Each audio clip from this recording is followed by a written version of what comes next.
त्वं कवीरमहावन्दे ज्ञानिनामधिकभाः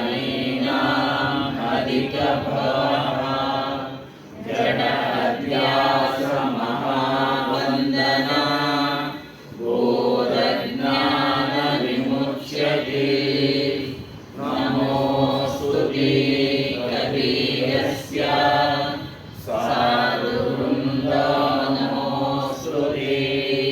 गोस्वामी धर्मदासस्य वन्दनं च पुनः पुनः।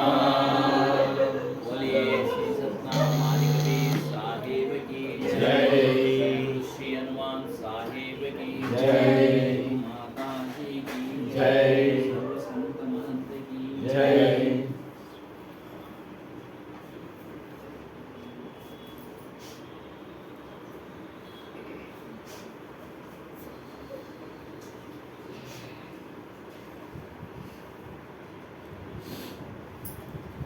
ಚೀಟಿ ಬರೋ ತಿಂಗಳತ್ತೆ ಒಂದು ತಿಂಗಳಿಗೆ ಹಾಕ್ಬೋದು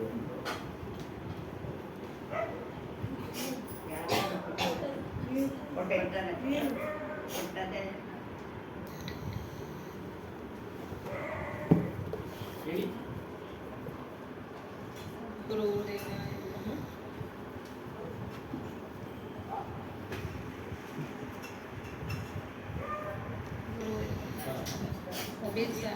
ಅಮೃತವಾಣಿ ಹೇಳ್ತಿದ್ದಾರೆ,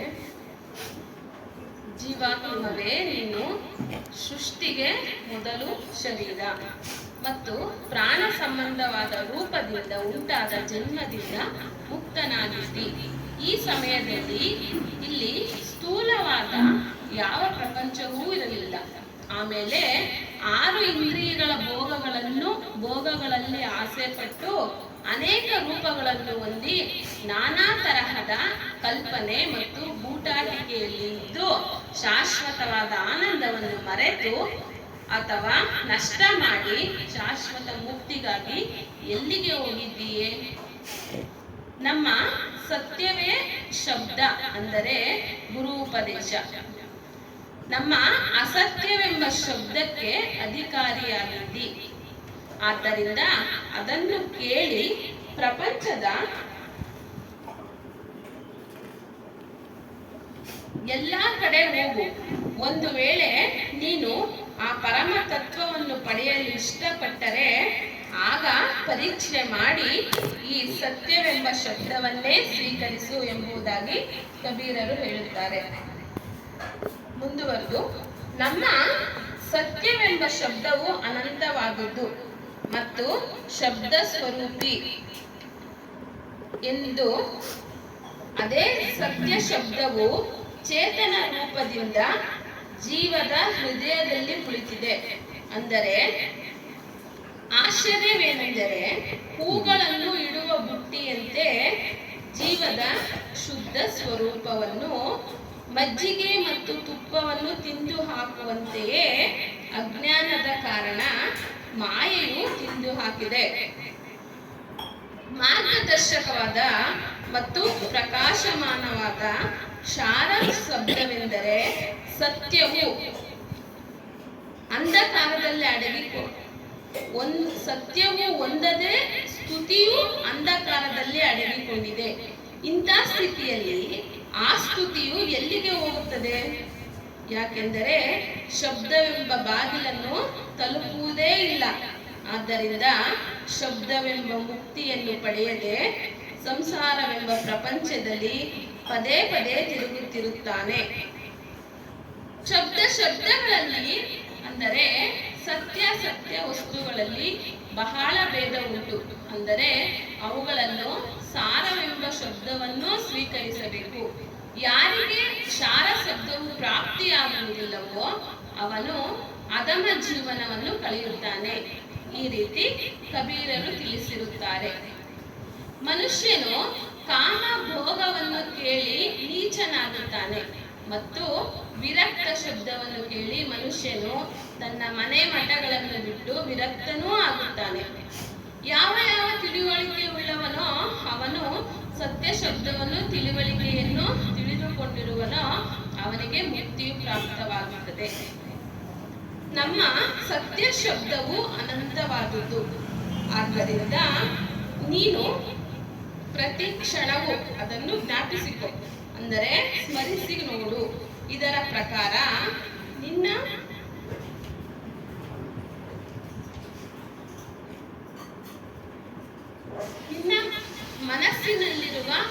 ಮನಸ್ಸಿನಲ್ಲಿರುವುದನ್ನು ನಿನಗೆ ಕಡೆಯ ಕಾಲದಲ್ಲಿ ಫಲವನ್ನು ಕೊಡುವುದು. ಸತ್ಯ ಧಾರಣವಿಲ್ಲದೆ ಹೇಳುವುದು, ಕೇಳುವುದು ಮತ್ತು ಮಾಡುವುದು ವ್ಯರ್ಥವಾಗುವುದು. ಸಾಧನೆಗಳ ಮನೆ ಮತ್ತು ಮೋಕ್ಷದ ಬಾಗಿಲು. ಈ ರೀತಿ ಮನುಷ್ಯನ ಶರೀರ ರೂಪದ ದೊಡ್ಡ ಪಟ್ಟಣವನ್ನು ಹೊಂದಿದ್ದು ಸಹ ಮುಕ್ತಿಗೆ ಉಪಯೋಗಕರವಾದ ಜ್ಞಾನ ಮತ್ತು ವಿವೇಕ ಮೊದಲಾದ ಮಾರ್ಗವನ್ನು ಯಾರು ಒಟ್ಟಾಗಿ ಸೇರಿಸಲ್ಲವೋ ಅವರು ಕಡೆ ಕಾಲದಲ್ಲಿ ಬರೀ ಪಶ್ಚಾತ್ತಾಪವನ್ನು ಪಡುತ್ತಾರೆ. ಯಾಕೆಂದರೆ ಮುಪ್ಪಿನ ಅವಸ್ಥೆ ಎಂಬ ಅಜ್ಞಾನವು ಒಂದು ಬಂದ ಮೇಲೆ, ಶರೀರದ ಅಂತವೆಂಬ ದಿನವು ಮುಗಿದ ಮೇಲೆ ಪುನಃ ಆ ಮಾರ್ಗವನ್ನು ಹೊಂದಲಾಗುವುದಿಲ್ಲ. ಎಲೆ ಸೋದರರೇ, ಇದೇ ಮನುಷ್ಯ ಶರೀರದಲ್ಲಿ ಮೋಕ್ಷವೆಂಬ ಜ್ಞಾನವನ್ನು ಹೊಂದು. ಯಾಕೆಂದರೆ ಮುಂದಿನ ಮಾರ್ಗ ವಿಷಯ ಭೋಗ ಪ್ರಧಾನವಾದದ್ದು. ಒಟ್ಟಿನಲ್ಲಿ ಮನುಷ್ಯ ಶರೀರವೇ ಕರ್ಮಭೂಮಿಯು. ಆದ್ದರಿಂದ ಇದರಲ್ಲಿ ಎಲ್ಲಾ ಸಾಧನವೆಂಬ ಕರ್ಮವು ಆಗಬಲ್ಲದು. ಮತ್ತೆ ಇದಲ್ಲದೆ ಬೇರೆ ಶರೀರವು ಭೋಗ ಭೂಮಿ, ಅಂದರೆ ಈ ಶರೀರಗಳಲ್ಲಿ ಕೇವಲ ಭೋಗ ಕರ್ಮವಾಗುತ್ತದೆಯೇ ವಿನಃ ಕರ್ಮ ಉಂಟಾಗುವುದಿಲ್ಲ. ಪ್ರತಿಯೊಬ್ಬನು ಮುಕ್ತಿ ಎಂಬ ವ್ಯಾಪಾರವನ್ನು ಕೊಂಡುಕೊಳ್ಳಲು ಸ್ವರ್ಗಕ್ಕೆ ಹೋಗುತ್ತಾನೆ. ಆದರೆ ಅಲ್ಲಿ ಸದ್ಗುರು ಎಂಬ ವರ್ತಕನಾಗಲಿ ಅಥವಾ ಸತ್ಸಂಗವೆಂಬ ಪೇಟೆಯಾಗಲಿ ಇರುವುದಿಲ್ಲ. ಅಂದರೆ ಮುಕ್ತಿಗೆ ಅಧಿಕಾರಿಯು ಮನುಷ್ಯನೇ. ಒಂದು ವೇಳೆ ನೀನು ನಿನ್ನ ಪ್ರಾಣವನ್ನು ಎಲ್ಲಕ್ಕಿಂತ ಶ್ರೇಷ್ಠವೆಂದು ತಿಳಿಯುವುದಾದರೆ ಆಗ ಈ ಆತ್ಮವು ನಿನ್ನ ಪ್ರೀತಿ ಪಾತ್ರರಾದ ಅಳಿಯನೆಂದು ತಿಳಿ. ಆದ್ದರಿಂದ ಮುಕ್ತಿ ಸಂಭವವಾದ ಅತಿಥಿ ಸತ್ಕಾರವನ್ನು ಮಾಡು. ಯಾಕೆಂದರೆ ಜೀವಾತ್ಮನೆಂಬ ಪ್ರೀತಿ ಪಾತ್ರನಾದ ಅಳಿಯನು ಪುನಃ ಮನೆಗೆ ಪ್ರವೇಶ ಮಾಡಲಾರ. ಅಂದರೆ ಪುನಃ ಮನುಷ್ಯ ಜನ್ಮವಾಗುವುದಿಲ್ಲ. ಒಂದು ವೇಳೆ ನೀನು ಸಂಸಾರದಲ್ಲಿ ಸತ್ಪುರುಷರ ಜೀವನದಂತೆ ಬದುಕುತ್ತಿರುವುದನ್ನು ತಿಳಿಯುವುದಾದರೆ ಆಗ ನೀನು ಯಾವುದನ್ನು ತನ್ನ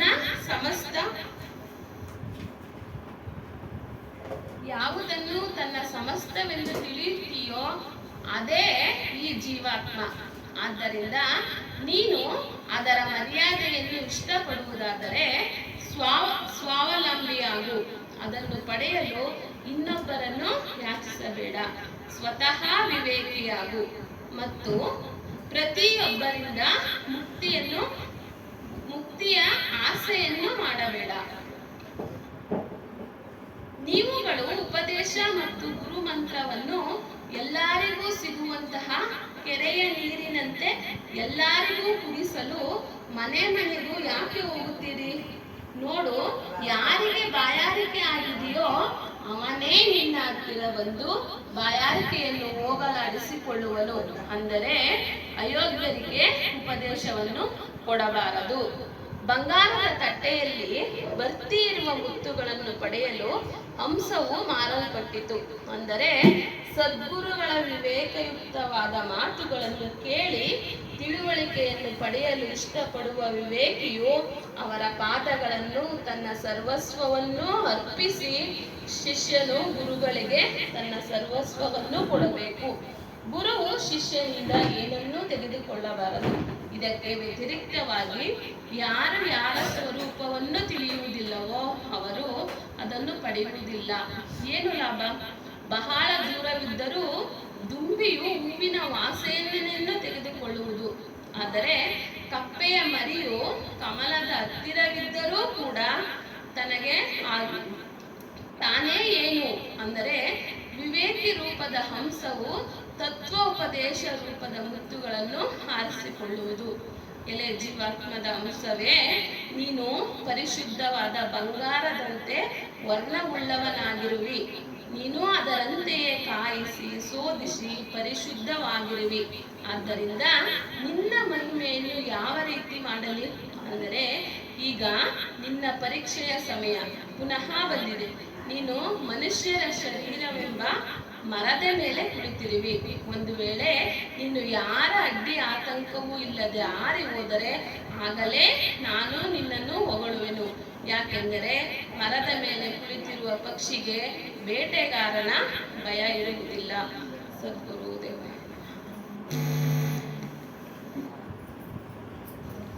ಧನ್ಯವಾದಗಳು ಸುಮಾರು.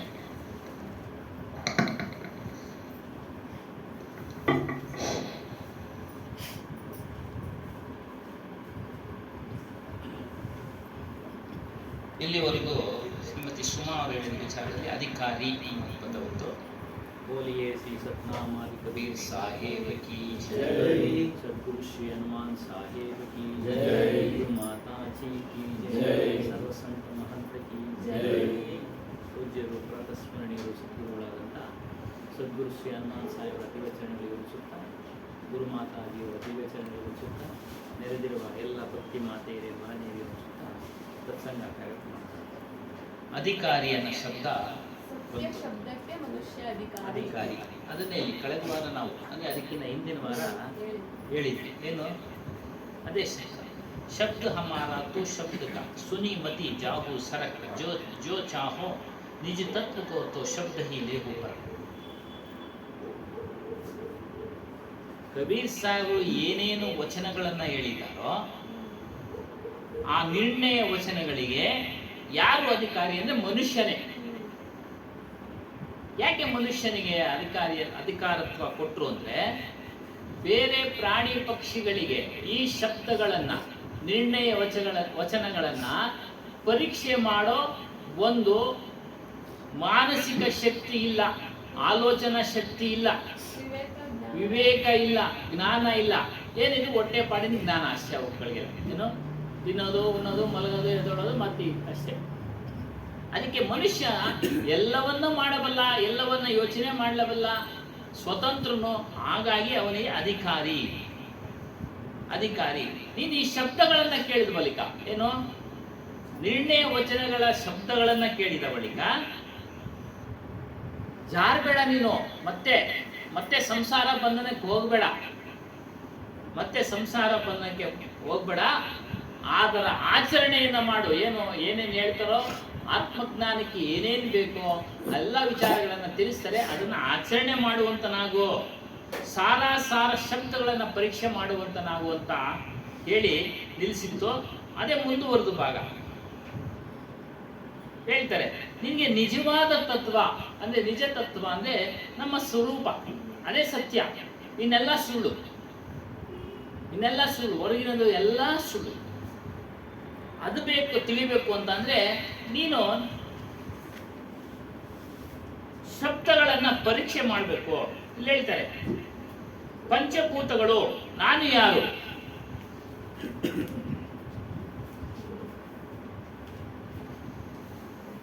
ಈ ಪಂಚಭೂತಗಳು ಆಕಾಶ, ಅಗ್ನಿ, ವಾಯು, ಜಲ, ಪೃಥ್ವಿ. ಅವು ಬಹಳ ಶಕ್ತಿಶಾಲಿ.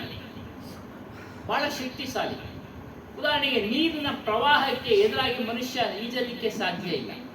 ಅತಿಯಾದ ಚಳಿ ಆದ್ರೆ ಅವನು ಕುಳಿತುಕೊಂಡು ಅದ್ರ ನಡುವೆ ಬದುಕಕ್ಕೆ ಸಾಧ್ಯ ಇಲ್ಲ. ಆ ಶಕ್ತಿ ಮುಂದೆ ಮನುಷ್ಯನ ಶಕ್ತಿ ಕಡಿಮೆ. ಆದ್ರಿಂದ ಏನ್ ಮಾಡಿದ್ರು, ಆ ಶಕ್ತಿನ ಎದುರಿಸಲಾರದೆ ಹಿಂದಿನ ಜನಾಂಗ, ಹಿಂದಿನ ಪೂರ್ವಜರು ಅದನ್ನ ದೈವ ಅಂತೇಳಿ ಅದನ್ನ ಪೂಜೆ ಮಾಡಿದ್ರು. ಕಡಿಮೆ ಮಾಡಪ್ಪ, ಕಡಿಮೆ ಮಾಡು. ಯಾವುದು ಕಡಿಮೆ ಆಗ್ತಾ ಇಲ್ಲ. ಅದರ ಪ್ರಕೃತಿ ಅದು ನಡೀತಾ ಇದೆ. ಅದ ನಂತರ ಇನ್ನು ಹೆಚ್ಚಿನ ಶಕ್ತಿಶಾಲಿ ಯಾವುದು ಅಂದ್ರೆ ನಮ್ಮೆಲ್ಲರ ಸ್ವರೂಪ. ಅದಕ್ಕೆ ಚೈತನ್ಯ ಇದೆ, ಶಕ್ತಿ ಇದೆ. ಏನು? ಪ್ರಕೃತಿಗೂ ಮೀರಿದ ಶಕ್ತಿ ಇದೆ. ಅದನ್ನ ಗಳಿಸ್ಕೊಳ್ಬೇಕು. ಏನಂದ್ರೆ ಮತ್ತೊಮ್ಮೆ ಹುಟ್ಟದ ಹಾಗೆ ಮಾಡಿಕೊಳ್ಳೋ ಶಕ್ತಿ ಇದೆ ಮನುಷ್ಯನಿಗೆ. ಯಾವುದಲ್ಲ? ಅದು ನಮ್ಮ ಸ್ವರೂಪದಲ್ಲಿ. ಅದನ್ನ ತಿಳಿಬೇಕು. ಅದೇ ನಾನು. ಬೇರೆ ಯಾವುದು ನಾನಲ್ಲ.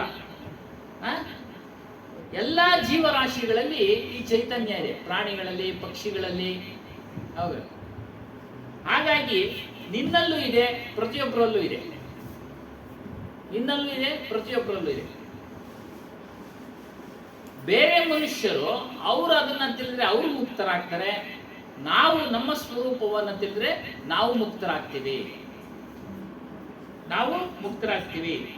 ಅದರಿಂದ ಈ ಒಂದು ನಾನು ಯಾರು ಅನ್ನೋದನ್ನ ತಿಳಿ. ಆ ನಾನು ಯಾವುದು ಅಂದ್ರೆ ನಿಜ ತತ್ವ ಪದ ಅದೇ. ನಾನು ಯಾರು ಅಂದ್ರೆ ನನ್ನ ಸ್ವರೂಪ. ಇದನ್ನ ಹೇಳಿ. ಇನ್ನೊಂದು ಮಾತು ಬಂತು, ಹಂಸ ಅನ್ನೋ ಪದ ಉಪಯೋಗಿಸೋದು. ಹಂಸ ವಿದ್ಯೆ ಅಂದ್ರೆ ಆಧ್ಯಾತ್ಮ ವಿದ್ಯೆ. ಹೇಳಿ ಸ್ವಾಮಿ. ಇಲ್ಲ, ಜ್ಞಾನಾಕಾರ. ಏನಿದೆ ತಿಳಿಯೋದಷ್ಟೇ, ಒಂದು ಆಕಾರ ಇಲ್ಲ. ನಮ್ಮ ಹಾಗೆ ಆಕಾರಗಳಿಲ್ಲ, ಅದಕ್ಕೆ ಜ್ಞಾನಾಕಾರ ಅಂತ ಹೇಳಿದ್ರು. ಜ್ಞಾನವನ್ನ ತಿಳಿತವೆ, ಅದೇ ಆಕಾರ. ನೋಡಿ, ಕೇವಲ ವಿರಕ್ತರೇ, ಸನ್ಯಾಸಿಗಳೇ ಮೋಕ್ಷಕ್ಕೆ ಅರ್ಹರು ಅನ್ನೋ ಒಂದು ಪದವನ್ನ ಹೇಳ್ಬಿಟ್ಟಿದ್ದಾರೆ ಕೆಲವರೆಲ್ಲ. ಇಲ್ಲಿ ಹೇಳ್ತಾರೆ ಕೈವಾರ ತಾತಯ್ಯನವರು, ಗೃಹಸ್ಥ ಧರ್ಮವನ್ನ ಪಾಲಿಸುತ್ತಾ, ನೋಡಿ, ಗೃಹಸ್ಥನಾಗಿ ಗೃಹಸ್ಥ ಧರ್ಮವನ್ನ ಪಾಲಿಸುತ್ತಾ ಪರಮತತ್ವದ ಹಂಸಸ್ಥಾನವನ್ನ ಅಂದ್ರೆ ನಮ್ಮ ಸ್ವರೂಪದ ಸ್ಥಾನವನ್ನ ಅರಿಯಬಹುದು, ತಿಳಿಯಬಹುದು. ಈ ಮನುಷ್ಯ ಸಂಸಾರದಲ್ಲಿ ತಾನು ನನ್ನವರ ಬಂಧನದಿಂದ ಕಷ್ಟಕ್ಕೆ ಗುರಿಯಾಗಿದ್ದಾನೆ. ಹೆಂಡತಿ, ಮಕ್ಕಳು, ಮನೆ ಇತ್ಯಾದಿ. ಈ ನಂಟು, ಈ ಮೋಹ, ಆಗ್ಲೇ ಮಾತಾಡ್ತಾ ಇದ್ರು, ಮೋಹ ಅಲ್ಲಿ ನಮ್ಮ ಮೋಹ. ಈ ಮೋಹ ಏನ್ ಮಾಡುತ್ತೆ, ನಮ್ಮನ್ನ ಮೋಕ್ಷದ ದಾರಿಗೆ ತೆಗೆದುಕೊಂಡು ಹೋಗಕ್ಕೆ ಸಾಧ್ಯ ಇಲ್ಲ. ಅದಕ್ಕೆ ಮೋಹವನ್ನ ಕಡಿಮೆ ಮಾಡ್ಕೊಳ್ಳಿ, ಮೋಹವನ್ನ ಬಿಡಿ. ಅದೇ ಹೇಳ್ತಾರೆ. ಮಾನವರನ್ನು ಮೋಕ್ಷ ಮಾರ್ಗದಿಂದ ದೂರ ಮಾಡುತ್ತೆ. ಯಾವ್ಯಾವ ನೆಂಟು ಅಂದ್ರೆ ಹೆಂಡತಿ, ಮಕ್ಕಳು, ಮನೆ ಇತ್ಯಾದಿ ಏನೇನೈತೋ ಅದನ್ನ ಮೋಹವನ್ನ ಕಡಿಮೆ ಮಾಡ್ಕೊಳ್ಳಿ. ವೈರಾಗ್ಯ ಭಾವ ನಿಮ್ಮಲ್ಲಿ ಇರಬೇಕು. ಹಂಸ ವಿದ್ಯೆ ಅಂದ್ರೆ ಆಧ್ಯಾತ್ಮಿಕ ವಿದ್ಯೆ. ಸಂಸಾರವು ಕೆಟ್ಟದ್ದಲ್ಲ. ನೋಡಿ, ಸಂಸಾರವು ಕೆಟ್ಟದ್ದಲ್ಲ. ಶಾಸ್ತ್ರಗಳಲ್ಲಿ ಆಶ್ರಮಗಳು ಹೇಳಿದರೆ, ಸನ್ಯಾಸ, ಗೃಹಸ್ಥ, ವಾನಪ್ರಸ್ಥ ಇವೆಲ್ಲ ಹೇಳಿದರೆ, ಬ್ರಹ್ಮಚರ್ಯ ಇವೆಲ್ಲ. ಅವುಗಳಿಂದಲೂ ಸಹ ಹೋಗ್ಬೋದು. ಗೃಹಸ್ಥಾಶ್ರಮದ ಮೂಲಕನೂ ಸಹ ನಾವು ಬಿಡುಗಡೆ ಮಾಡಿಕೊಳ್ಬಹುದು. ನೋಡಿ, ಗೃಹಸ್ಥಾಶ್ರಮನೇ ಶ್ರೇಷ್ಠ ಅಂತ ಶಾಸ್ತ್ರಗಳಲ್ಲಿ ಹೇಳಿದೆ. ಸಂಸಾರ ಇಲ್ಲದೆ ಮಾನವ ವಿಶ್ವದ ಇಲ್ಲ. ಸಂಸಾರದ ಎಲ್ಲ ನಡೀತಾ ಇರೋದು.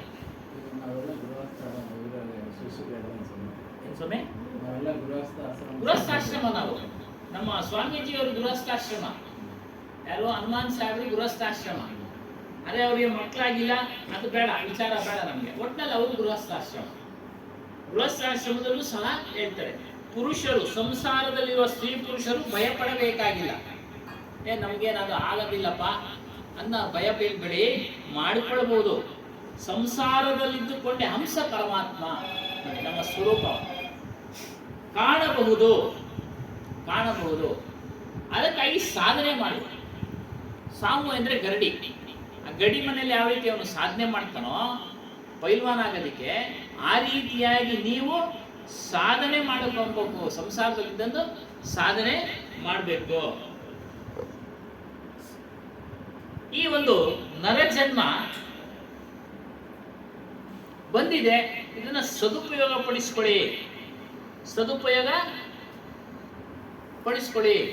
ಸಂಸಾರದಲ್ಲಿ ನಿಸ್ಸಂಗನಾಗಬೇಕು, ಇದ್ದು ಇಲ್ದಂಗೆ. ತಾವರೆ ಹೋದು ಕೊಟ್ರಲ್ಲ ಉದಾಹರಣೆ, ಕೆರೆ ನದಿ, ಆ ಕೆರೆ ಒಳಗಡೆ ಕಪ್ಪೆಗಳೆಲ್ಲ ಇರ್ತವೆ. ತಾವರೆ ಹೂವನ್ನ ಮೈಮೆ ಅರ್ತಿರೋದಿಲ್ಲ, ಎಲ್ಲೋ ದುಂಬಿ ಬಂದು ಅದನ್ನ ಅರಿಯುತ್ತೆ. ಆ ವಿಚಾರವನ್ನ ನಮಗೆ ತಿಳಿಸ್ಕೊಡೋದು ಯಾರು? ಸದ್ಗುರು. ಆ ಸದ್ಗುರುವನ್ನ ನೀವು ಆಶ್ರಯಿಸಬೇಕು, ಸಮರ್ಪಣೆ ಮಾಡ್ಕೊಳ್ಬೇಕು, ಶರಣಾಗತಿ ಆಗ್ಬೇಕು. ತನು ಮನಧನದಿಂದ ಶರಣಾಗತಿಯನ್ನ ಮಾಡ್ಕೊಂಡಾಗ ಅವನು ತಿಳಿಸ್ಕೊಡ್ತಾನೆ. ಅದರಿಂದ ಇದನ್ನ ನೀವು ಮಾಡುವಂತರಾಗಿ ಅನ್ನೋದು ಒಂದು ವಿಚಾರವನ್ನ ತಿಳಿಸ್ತಾ ಇದ್ರು.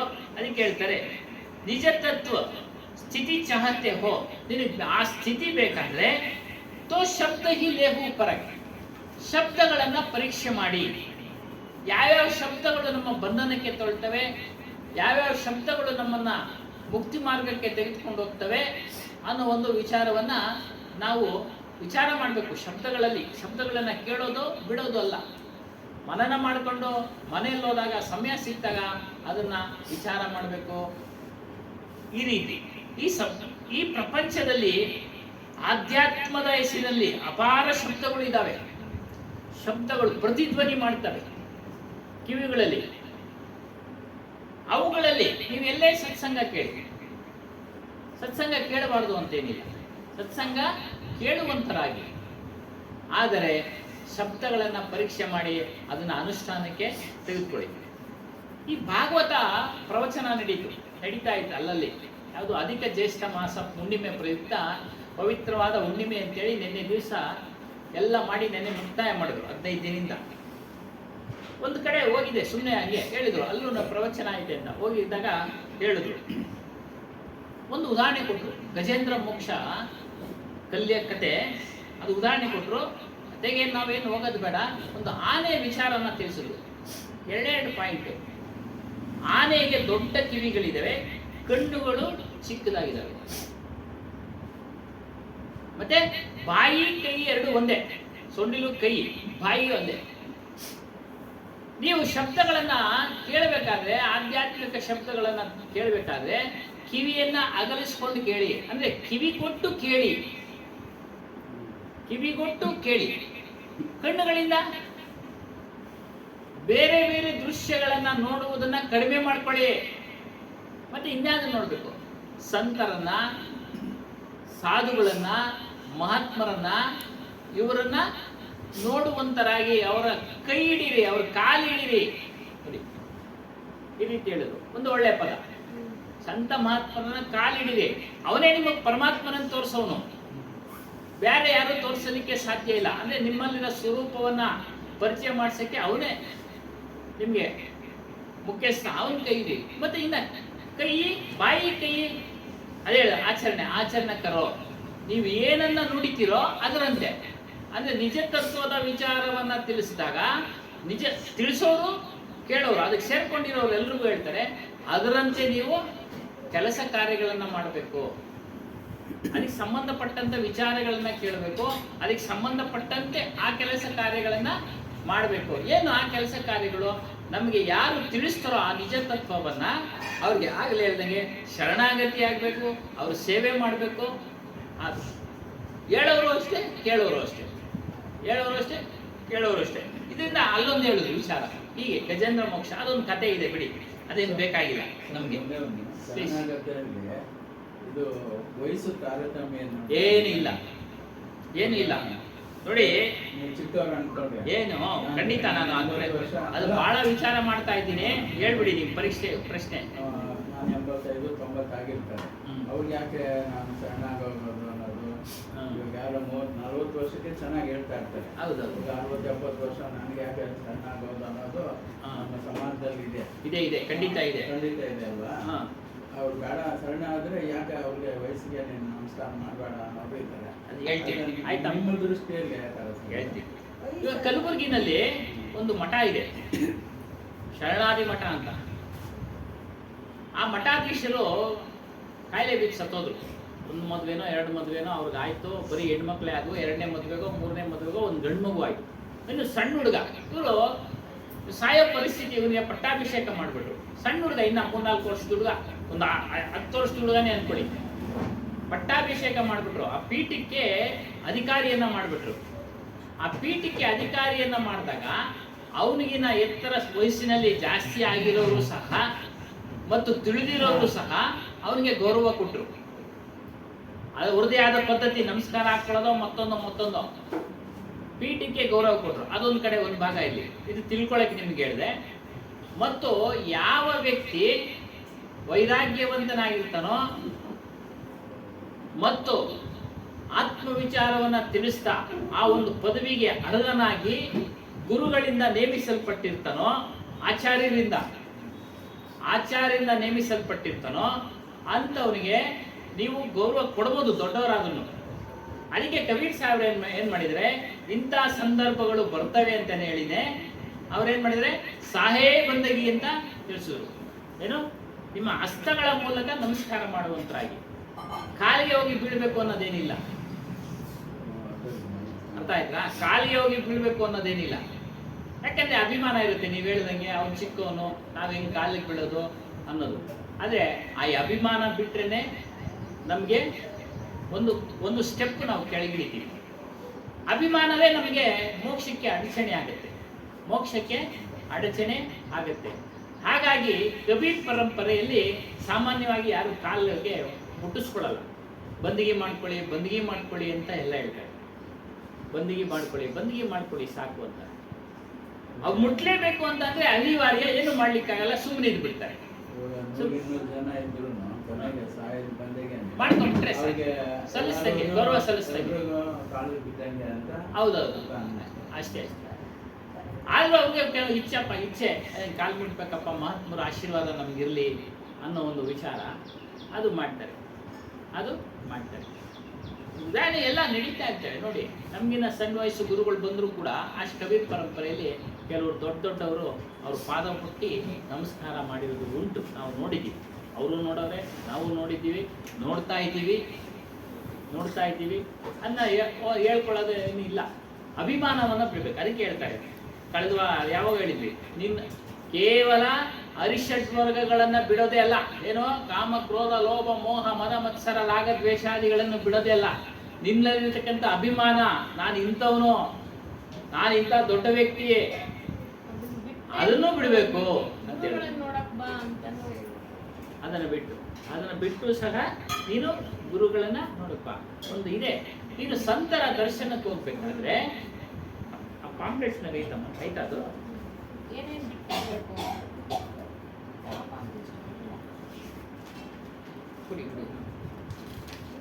ಅದೇ ಹೇಳ್ತಾರೆ ನೋಡಿ. संत मिलने को जाइए तज माया अभिमान, जो पग आगे धरे, पग आगे धरे सो कोटि यज्ञ समान. ಏನು ಸಂತರನ್ನ ಮಿಲ್ನೆ ಕೋ ಜಾಯಿದೆ, ದರ್ಶನ ಮಾಡಕ್ಕೆ ಹೋಗ್ಬೇಕಾದ್ರೆ ನಿಮ್ಮಲ್ಲಿರ್ತಕ್ಕಂಥ ಅಭಿಮಾನವನ್ನ ಬಿಡುವಂತರಾಗಿ, ಏನೋ ನಾನು ಇಂಥ ದೊಡ್ಡ ವ್ಯಕ್ತಿ, ನಾನು ಇಂಥ ಶ್ರೀಮಂತ, ಅವನಿಗಿನ ಹೆಚ್ಚಾಗಿ ಚೆನ್ನಾಗಿ ತಿಳಿದಿದ್ದೀನಿ ಅನ್ನೋ ಒಂದು ಅಭಿಮಾನವನ್ನ ಬಿಡುವಂತರಾಗಿ. ಒಂದು ಉದಾಹರಣೆ, ಸಂತೋಷ್ ಸಾಹೇಬ್ರು ಅಂತ ಅವರೇ, ರಾಜಸ್ಥಾನದವರು, ಸುಮಿರನ್ ಸಾಹೇಬ್ರು ಅವರು ಸೀನಿಯರು ಗುರುಗಳಲ್ಲಿ. ಆ ಒಂದು ಪರಂಪರೆಗೆ ಏನಿದೆ, ಕರ್ಷಿಯಾ ಪರಂಪರೆಗೆ ಧರ್ಮಾಧಿಕಾರಿಗಳಾಗಿದ್ದವರು ಅವ್ರಿಗಿನ್ನ 1-2 ವರ್ಷ ಚಿಕ್ಕವರೇ ಧರ್ಮಾಧಿಕಾರಿಗಳು. ಇವ್ರು ಸೀನಿಯರು, ವಯಸ್ಸಿನಲ್ಲೂ ಸೀನಿಯರು, ಜ್ಞಾನದಲ್ಲೂ ಸೀನಿಯರು. ನಮ್ಮ ಆಶ್ರಮಕ್ಕೆ ಬಂದಾಗ ಧರ್ಮಾಧಿಕಾರಿಗಳಿಗೆ ಬಂದಿಗೆ ಮಾಡಿಕೊಂಡು, ಅದೇನೋ ನಡಬಗ್ಸಿ ಬಂದಿಗೆ ಮಾಡಿದ್ದು. ಸುಮ್ಮನೆ ಆ ಥರ ಇದ್ದಲ್ಲ ನೋಡಿ. ಹಂಗೆ ನಾವು ಒಂದು ಪದವಿಗೆ ಅದಕ್ಕೆ ತಕ್ಕಂತ ಅರ್ಹನಾದ ವ್ಯಕ್ತಿನೇ ಕುಂಡ್ರಿಸೋದು. ಸಾಮಾನ್ಯವಾಗಿ ಆಟ ಆಡ್ಕೊಂಡಿರೋರ್ನ ಎಲ್ಲ ಕುಂಡ್ರಿಸೋದಿಲ್ಲ. ಅವರು ಗುರುತಿಸ್ತಾರೆ. ಆಚಾರ್ಯರು ಇವರೆಲ್ಲ ವ್ಯಕ್ತಿ ಹೇಗಿದ್ದಾನೆ ಅಂತ ಗುರುತಿಸ್ತಾರೆ. ಅವ್ರಿಗೆ ಮನಸ್ಸಿಗೆ ಬರುತ್ತೆ, ಇಂಥ ವ್ಯಕ್ತಿ ಕಡೆಯಿಂದ ಮುಂದಿನ ದಿನಗಳಲ್ಲಿ ಇದು ನಡ್ಕೊಂಡು ಹೋಗುತ್ತೆ ಆಶ್ರಮ ಅಂತ ಗುರುತಿಸಿ ಆತನನ್ನ ಆಯ್ಕೆ ಮಾಡ್ತಾರೆ. ರಾಜಕೀಯ ಯಾವುದೇ ಕಾರಣಕ್ಕೂ ಬರಲ್ಲ. ಕಳೆದ ವಾರ ಒಬ್ರು ಇಲ್ಲಿ ಬಂದಿದ್ರು, ಅವ್ರಿಗೆ ನಾವೆಲ್ಲ ಗೌರವ ಮನಸ್ಸಿನೊಳಗೇನೆ ಅವ್ರ ಬಗ್ಗೆ ಹಾಗೆ ಗುರುತಿಸ್ತಾರೆ. ನಮ್ಮನ್ನೆಲ್ಲ ಗುರುತಿಸೇನೆ ನಾವು ಸುಮ್ಮನೆ ಇದ್ವಿ. ಬೇಡ ನಮ್ಗೆ ಯಾಕೆ, ನಮ್ಗೆ ಅವೆಲ್ಲ ಅರ್ಹರಲ್ಲ ಅನ್ಕೊಂಡಿದ್ವಿ. ನಿಮ್ಮಂಥವರೆಲ್ಲ ಅವ್ರಿಗೆ ತಿಳಿಸಿ ಅವ್ರನ್ನ ಮಾಡಿ ಅಂತ ಹೇಳಿದಕ್ಕೆ ಮಾಡಿದ್ದು. ಕೊನೆಗೆ ನಾನು ಕೇಳಿರಲಿಲ್ಲ. ಕೊನೆಗೆ ನನಗೆ ನಮ್ಮ ಸ್ವಾಮೀಜಿಯವರ ಒಂದು ಘಟನೆ, ಸ್ವಪ್ನದ ಘಟನೆ ನೆನಪು ಬಂದು ಆವಾಗ ನಾನು ಟ್ರಸ್ಟ್ ಮುಂದೆ ಇಟ್ಟೆ, ಹಿಂಗಾಗಿದೆ ಅಂತ. ಎಲ್ಲ ನೆನೆ ಪೂಜೆ ಮಾಡಿಸ್ತಾರಲ್ಲ ಅವ್ರು ವೆಂಕಟಲಕ್ಷ್ಮಮ್ಮ ಅಂತ, ಅವರು ಸಹ ಹೇಳಿದರು ಹಲವಾರು ಕಡೆ. ಇವ್ರು ಕಾಯಿಲೆ ಬಿದ್ದೋಗ್ಬಿಟ್ರು, ನಿರ್ಮಲ್ ಸಾಹೇಬ್ ಅಂತ.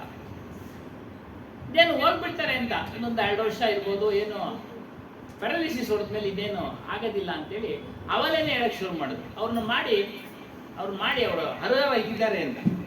ಏನು ಸೇವೆಯಲ್ಲಿ ಗುಣದಲ್ಲಿ ಹೇಳ್ಕೊಂಬಾರ್ದು. ಆತ್ಮ ಪ್ರಶಂಸೆ ಒಳ್ಳೇದಲ್ಲ. ಅವರು ಗುರುತಿಸ್ತಾರೆ ನಿಮ್ಮಲ್ಲಿರ್ತಕ್ಕಂಥ ಅರ್ಹತೆಯನ್ನ. ಎಲ್ಲರಿಗೂ ಕೊಡ್ಲಿಕ್ಕಾಗಲ್ಲ. ನಮ್ಮ ಸ್ವಾಮೀಜಿಗಳು ಹನುಮಾನ್ ಸಾಹೇಬರು ದೀಕ್ಷೆ ಕೊಡ್ಬೇಕಾದ್ರೆ ಎಲ್ಲ ಎದುರುಗಡೆ ಇದ್ದಾರೆ. ಅವ್ರಿಗೆ 2-3 ವರ್ಷ ಸತ್ಸಂಗ ಕೇಳಬೇಕು. ಅವ್ರಿಗೆ ತಕ್ಷಣನೇ ಕೊಡ್ತಾ ಇರಲ್ಲ ದೀಕ್ಷೆ. ಸತ್ಸಂಗ ಕೇಳ್ತಾ ಇರಿ. ಅಬ್ಸರ್ವೇಷನ್ ಗಮನಿಸ್ತಾ ಇದ್ರು. ಏನೋ ನಮ್ದು ಪೂರ್ವ ಜನ್ಮದ ಸುಕೃತ ಫಲಾನ ಏನೋ ಬೇಗ ಆಯ್ತಷ್ಟೇ. ಅವ್ರು ಬೇಗನೆ ಹೊರಟೋದ್ರು. ಅವ್ರ ಹತ್ರ ಹೆಚ್ಚು ನಾವು ಶ್ರವಣ ಮಾಡ್ಲಿಕ್ಕೆ ಆಗ್ಲಿಲ್ಲ. ಹಾಗಾಗಿ ಅವರ ಒಂದು ಶಬ್ದಕ್ಕೆ ನಾನು ಆಸೆ ಪಟ್ಟು ಅವ್ರ ಕ್ಯಾಸೆಟ್ ಎಲ್ಲ ಇವ್ರ ಹತ್ರ ತೆಗೆದುಕೊಂಡು ಮಾಡಿಸ್ಕೊಂಡು MP3 ಮಾಡಿಸ್ಕೊಂಡು ಅಪ್ಲೋಡ್ ಮಾಡಿಸ್ಕೊಂಡು ಈಗ ಒಂದು ವಿಚಾರ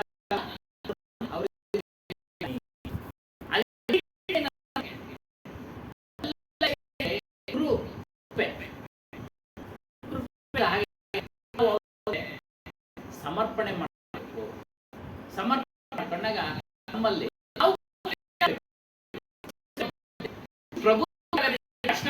ಪ್ರಬುದ್ಧ ಯಾವ ವಿಷಯವನ್ನು ಅಂದ್ರೆ ಅಲ್ಲಿ ಭಾಗಿಸಿ ಅದಕ್ಕೆ ನೀವು ಮಾನಸಿಕವಾಗಿ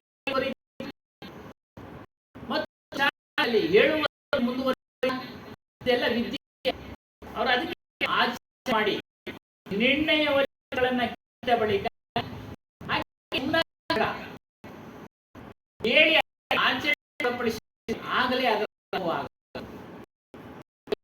ಅದರ ತತ್ವದ ಅದಕ್ಕೆ ಮಿಲನೆ को जो जो आगे छोटी यज्ञ सम ನಾವು ಯಾವ ಸಂತರ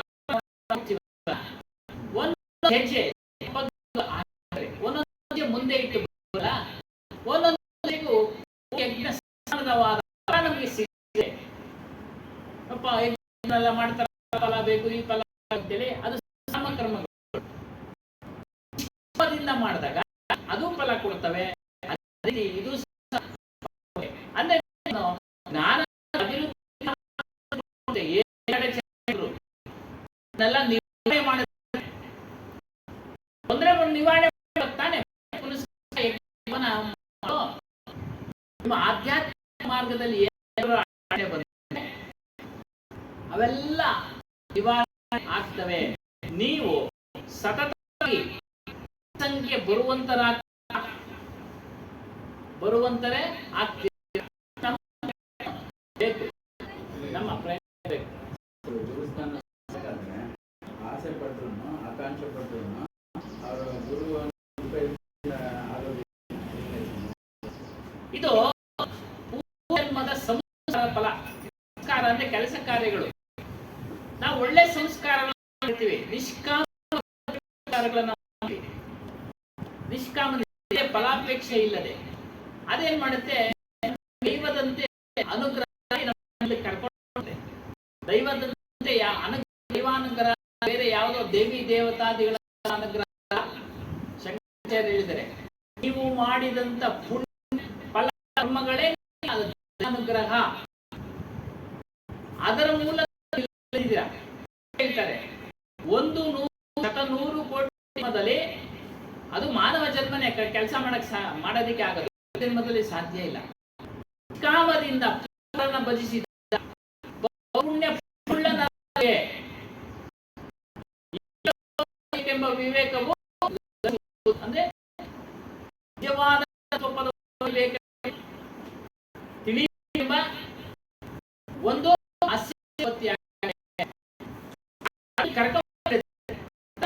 ಸಾಧನೆ ಬಂದಿದ್ದೀವಿ.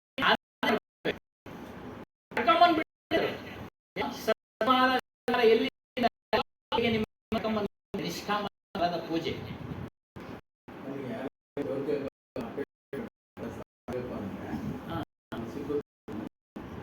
ಅಪೇಕ್ಷೆ ಪಟ್ಟರೆ ಸಿಗುತ್ತೆ, ಬೇಕು. ಕೇವಲ ಅಪೇಕ್ಷೆ ಸಾಲದು, ದೈಹಿಕ ಅಪೇಕ್ಷೆ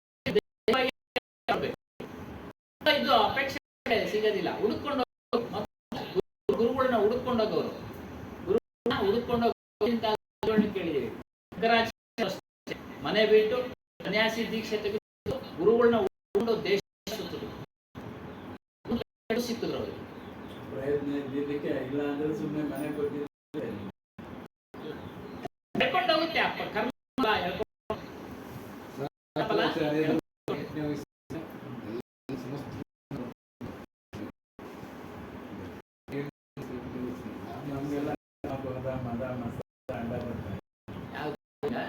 ಇಲ್ಲಿ ಕೇಳ್ತಾ ಇದ್ದೀರಲ್ಲ ಬಿಡಿ, ಹೇಳ್ತಾ ಇದ್ದೀವಲ್ಲ, ಪ್ರಯತ್ನ ಮಾಡ್ಬೇಕು ಸರ್, ಪ್ರಯತ್ನ ಮಾಡಿ. ಸಕ್ಕರೆ ಹೇಳಿದ್ವಲ್ಲ, ಸಕ್ಕರೆ ಎಷ್ಟಲ್ಲಿ ಸಕ್ಕರೆನೇ ಕಡಿಮೆ ಮಾಡಿದ್ವಿ, ಕಾಯಿಲೆ ಬರುತ್ತೆ ಅಂತ ಭಯ, ಏನಾದ್ರು ಹೆಚ್ಚು ಕಡಿಮೆ. ಅದೇ ರೀತಿ ನೀವು ಮತ್ತೆ ಹೋಗಲ್ಲಪ್ಪ, ಕಷ್ಟಗಳನ್ನ ಅನುಭವಿಸಲ್ಲಪ್ಪ ಅನ್ನೋ ಭಯ ಇದ್ದಾಗ ನೀವು ಒಂದೊಂದೇ ಬಿಡ್ತೀರಾ. ಭಯ ಇದ್ರೆ ಏನು ಬಿಡಲಿಕ್ಕೆ ಇಲ್ಲ, ಭಯ ಏನು ಸಾಧ್ಯ ಇಲ್ಲ. ವಾರ ಒಂದು ಪ್ರಶ್ನೆ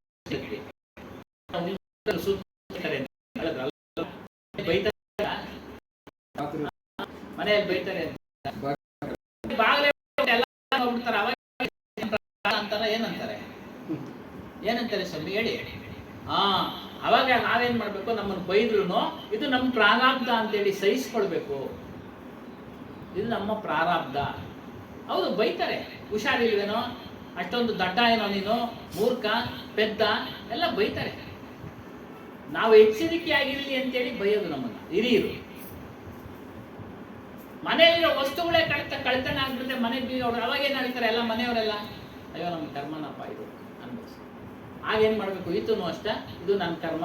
ಮುಂದಿನ ದಿನಗಳಲ್ಲಿ ನಾವು ಎಚ್ಚರಿಕೆಯಾಗಿರ್ಬೇಕು, ಮುಂದಿನ ದಿನಗಳಲ್ಲಿ ಎಚ್ಚರಿಕೆಯಾಗಿರ್ಬೇಕು ಅಂತ ಅನ್ಕೊಳ್ಳದೆ ಇರ್ತೀವಲ್ಲ. ಅದೇ ರೀತಿಯ ಜ್ಞಾನದಲ್ಲೂ ಸಹ ಅಷ್ಟೇ. ಈ ಸತ್ಸಂಗಗಳು ತಿಳುವಳಿಕೆ ಇದು, ಬೈತಾ ಇಲ್ಲ, ತಿಳುವಳಿಕೆ ಇದೀವಿ.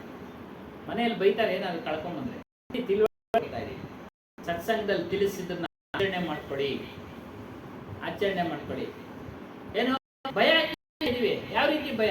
ಹುಟ್ಟುತ್ತೀರಾ, ಹುಟ್ಟು ಸಾವುಗಳ ನಡುವೆ ಅನೇಕ ಕಷ್ಟಗಳನ್ನು ಅನುಭವಿಸ್ತೀರ, ಅನೇಕ ಕಷ್ಟಗಳನ್ನ ಅನುಭವಿಸ್ತೀವಿ. ಒಂಟೆ ಕಟ್ಟೆ ಹೇಳಿದ್ರು, ಏನೋ ಒಂದು ಇನ್ನೊಂದು ಒಂಟೆ ಹಂಗೆ ಹೋಯ್ತು, ಆಮೇಲೆ ತಿರ್ಗಾ ಅವನ ಹಾಕ್ಬಿಟ್ಟು ಅವೆಲ್ಲ ಉದಾಹರಣೆ. ಅದೇ ರೀತಿ ನಾವು ಕಾರ್ಯಗಳಲ್ಲಿದ್ದರೂ ಸಹ, ಗೃಹಸ್ಥಾಶ್ರಮದ ಎಲ್ಲ ಕಾರ್ಯಗಳಲ್ಲೂ ತೊಡಗಿದ್ದರೂ ಸಹ ಪ್ರತಿನಿತ್ಯ ಗುರುಸ್ಮರಣೆ, ಗುರು ಕೊಟ್ಟಿರ್ತಕ್ಕಂಥ ಸ್ವರೂಪದ ಸ್ಮರಣೆ. ನಾನು ಇಂಥ ಸ್ವರೂಪನು, ನಮ್ಗೆ ಸತ್ಯನಾಮ ಅಂತ ಹೆಸರು ಕೊಟ್ಟಿದ್ದಾರೆ. ಸತ್ಯನಾಮ ಅಂದ್ರೇನು? ನಿನ್ನ ಸ್ವರೂಪನಪ್ಪ, ಅದು ಬೇರೆ ಏನು ಅಲ್ಲ ಅಂತ. ನಿನ್ನೆ ಅದೇ ವಿಚಾರ. ಸತ್ಯನಾಮ ನಿನ್ನ ಸ್ವರೂಪ, ಸತ್ಯ ಎಂಬುದ ನಮ್ಗೆ ಕೊಟ್ಟಿದ್ದಾರೆ. ಅದು ಔಷಧಿ ಕೊಟ್ಟಿದ್ದಾರೆ, ನಿವಾರಣೆಗೋಸ್ಕರ ಔಷಧಿ ಕೊಟ್ಟವ್ರೆ. ಹುಟ್ಟು ಸಾವು ಭವರೋಗ ನಿವಾರಣೆ ಮಾಡ್ಕೊಳ್ಳಕ್ಕೆ ಅದು ಔಷಧಿ, ಆ ಸತ್ಯ ಔಷಧಿ. ಅದನ್ನ ಪಾನ ಮಾಡ್ತಾ ಇರ್ಬೇಕು, ಕುಡಿತಾ, ಜಪ ಮಾಡ್ತಾ ಇರ್ಬೇಕು, ಜಪ ಕೆಲಸ ಹೋಗು ಮಾಡಿ. ಎಲ್ಲ ಆಗೋದಿಲ್ಲ, ಕೆಲಸದಲ್ಲಿ ಏಕಾಗ್ರತೆ ಕೊಡಬೇಕು, ಆಗೋದಿಲ್ಲ. ಏಕಾಗ್ರತೆಯಿಂದ ಓದೋದು ನಾವೆಲ್ಲ ಏಕಾಗ್ರತೆಯನ್ನು ಅಲ್ಲಿ ತೊಡಗಿಸಿ ನಮಗೆ ಅಂತ, ಇಲ್ಲಾಂದ್ರೆ ಬರೋದಿಲ್ಲ. ಮಾಡಿ ಖಾಲಿ ಇರ್ತಿದ್ದಲ್ಲ ಮನಸ್ಸು, ಏನು ಕೆಲಸ ಅವಾಗ ಮಾಡಿ, ಮಲಿ ಮಾಡಿ, ಉಳಿದಿರುವಾಗ ಮಾಡಬೇಕು, ಸ್ನಾನ ಮಾಡಬೇಕು. ಶ್ವಾಸ ನಾಮಲೆ ವೃತ ಶ್ವಾಸ ಹೋಯ್ ನಾನೆಯ ಶ್ವಾಸ ಭಾವನ ಹೋಯನ ಶ್ವಾಸ ಜಪ ಮಾಡಿ. ಒಂದು ಶ್ವಾಸ ಬಿಡ್ತೀವಿ, ಶ್ವಾಸ ತಿರ್ಗಾ ಒಳಗಡೆ ಹೋಗಿ ಪ್ರಾಣಶಕ್ತಿ ಒಳಗಡೆ ಹೋಗುತ್ತೋ ಇಲ್ಲೋ ಗೊತ್ತಿಲ್ಲ, ಹೋಗ್ಬಿಡ್ಬೋದು ಆಚೆಗೆ. ಶ್ವಾಸ ನಾಮಲೆ ಶ್ವಾಸಕ್ಕೂ ನಾಮವನ್ನ ಜಪ ಮಾಡಿ. ಹೊರಗಡೆ ಹೋಗಿದೆ ಶ್ವಾಸ, ತಿರ್ಗಾ ಒಳಗಡೆ ಹೋಗುತ್ತೆ. ಒಂದು ಸೆಕೆಂಡು ಬೇಕು ಮನುಷ್ಯನ ಹೋಗೋದಿಕ್ಕೆ. ಕಣ್ಣು ರೆಪ್ಪೆ ಹೊಡೆಯುವಷ್ಟು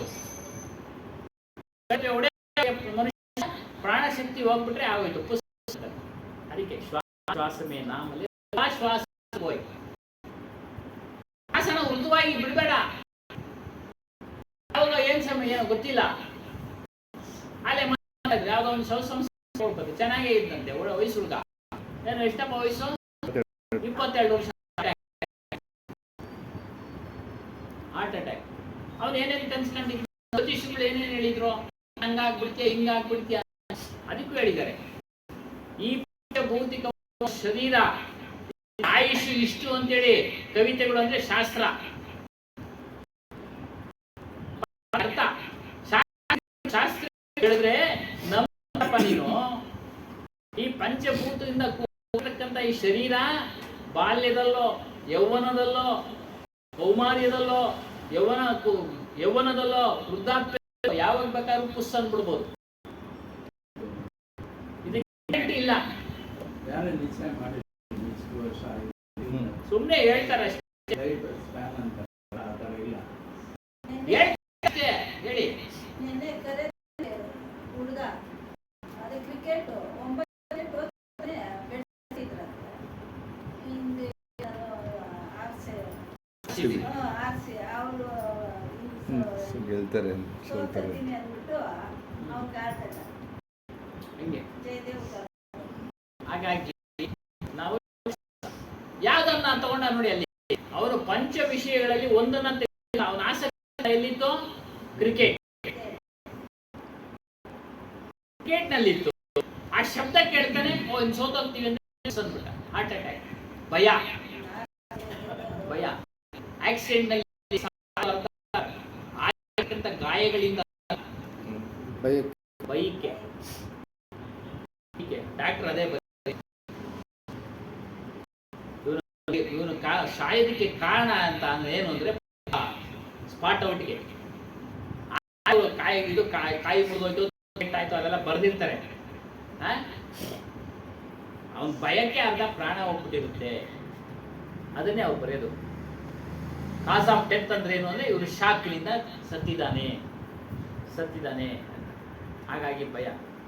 ಒಂದು ಪಂಚ ವಿಷಯಗಳಲ್ಲಿ ಒಂದು ಪಂಚ ಜ್ಞಾನೇಂದ್ರಿಯಗಳಲ್ಲಿ ಒಂದೊಂದು ಕೊಟ್ಟ ಅವನು. ಆ ಕಡೆ ಮನಸ್ಸನ್ನು ಕೊಟ್ಟ, ಕಿವಿಯನ್ನು ಕೊಟ್ಟ, ಭಯ ಬಿದ್ದ ಹೊರಟೋದ. ಹಾಗಾಗಿ ಆ ಭಯಗಳೆಲ್ಲ ನಿವಾರಣೆ ಆಗ್ಬೇಕಾದ್ರೆ ಸತ್ಸಂಗವನ್ನ ಕೇಳ್ತಾ ಇರಿ. ಸತ್ಸಂಗವನ್ನು ಕೇಳ್ತಾ ಯಾವ ಅಷ್ಟು ಆಸಕ್ತಿ ಬರೋದಿಲ್ಲ, ಬರುತ್ತೆ ಇಲ್ಲ ಅಂತಿಲ್ಲ, ಅಲ್ಪ ಸ್ವಲ್ಪ. ಮತ್ತೆ ಅವನು ಬದಲಾವಣೆ ಮಾಡ್ತಾನೆ. ರಮಣ ಮಹರ್ಷಿ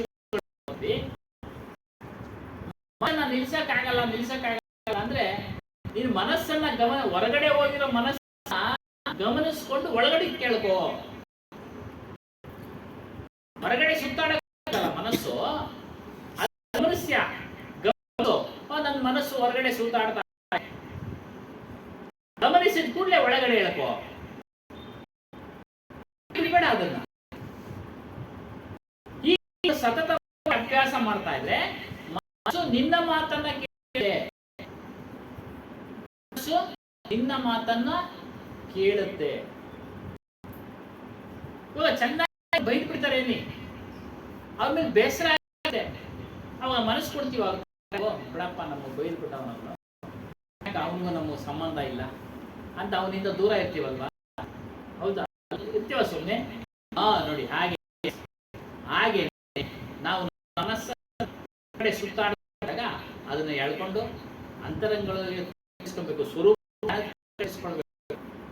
ಸ್ವರೂಪದ ಕಡೆ ಸೇರಿಸ್ಕೊಂಡಾಗ ಗುರು ಮಾಡಿ ನಿಯಂತ್ರಣ ಬರೋದಕ್ಕೆ ಮಂತ್ರ ಜಪ ಕೊಡೋದು ಏನಿಲ್ಲ ಸರ್. ಮಂತ್ರ ಜಪ, ಆ ಜಪ ಶಾಂತಿ ದೇವಿ ಆ ರಾಣಿನ ಅವಳನ್ನ ಕುಂತು ಶಾಂತಿ ಶಾಂತಿ ಅಂತ ಅವಳು ಸ್ಮರಣೆ ಮಾಡ್ತಾಳೆ. ನಿಜವಾದ ಶಾಂತಿ ದೇವಿ ಪ್ರತ್ಯಕ್ಷ ಆಗ್ಬಿಡ್ತಾಳೆ, ಅನುಭವ ಆಗ್ಬಿಡುತ್ತೆ. ಕಲಿತಾನೆ.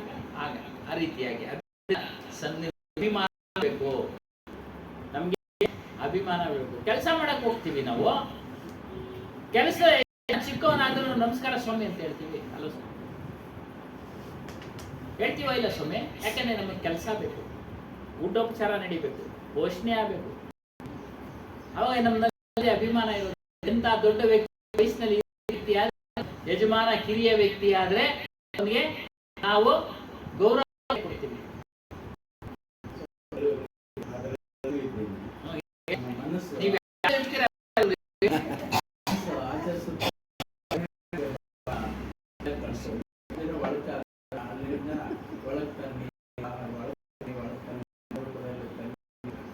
ತರಲಿಲ್ಲ ಅನ್ಕೊಳ್ಳಿ, ಅದರ ಪರಿಣಾಮ ಹುಟ್ಟು ಸಾಯೋದು ಇನ್ನೇನಿಲ್ಲ, ಚಂಚಲ.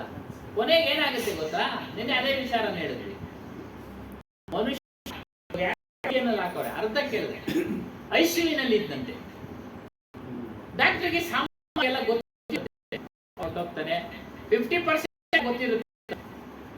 ಒಬ್ರು ಅಳ್ತಾ ಇದ್ದ ಒಬ್ಬ ರೋಗಿ, ಯಾಕೆ ಅಳ್ತಾ ಇದೆಯಾ ಅಂದ್ರೆ, ನನ್ನ ಚಿಕ್ಕಂದಿನಿಂದೆಲ್ಲ ಎಲ್ಲ ನೆನಪಿಗೆ ಬರ್ತಾ ಇದೆ, ಏನೇನು ಮಾಡೋ ಏನೇನು ಇಲ್ಲೋ ಡಾಕ್ಟರ್ ಮತ್ತೆ ನೆನಪಿಗೆ ಬರ್ತಾ ಇದೆ, ದುಃಖ ಇದೆ ಅಂತ ಅಳ್ತಾ ಇದ್ದಂತೆ. ಅದೇ ವಿಚಾರ ನಾವು 10 ನಿಮಿಷ ಎಲ್ಲ ಪೂಜೆ ಇತ್ತು, ಎಲ್ಲರಿಗೂ 10 ನಿಮಿಷ. ನಾವು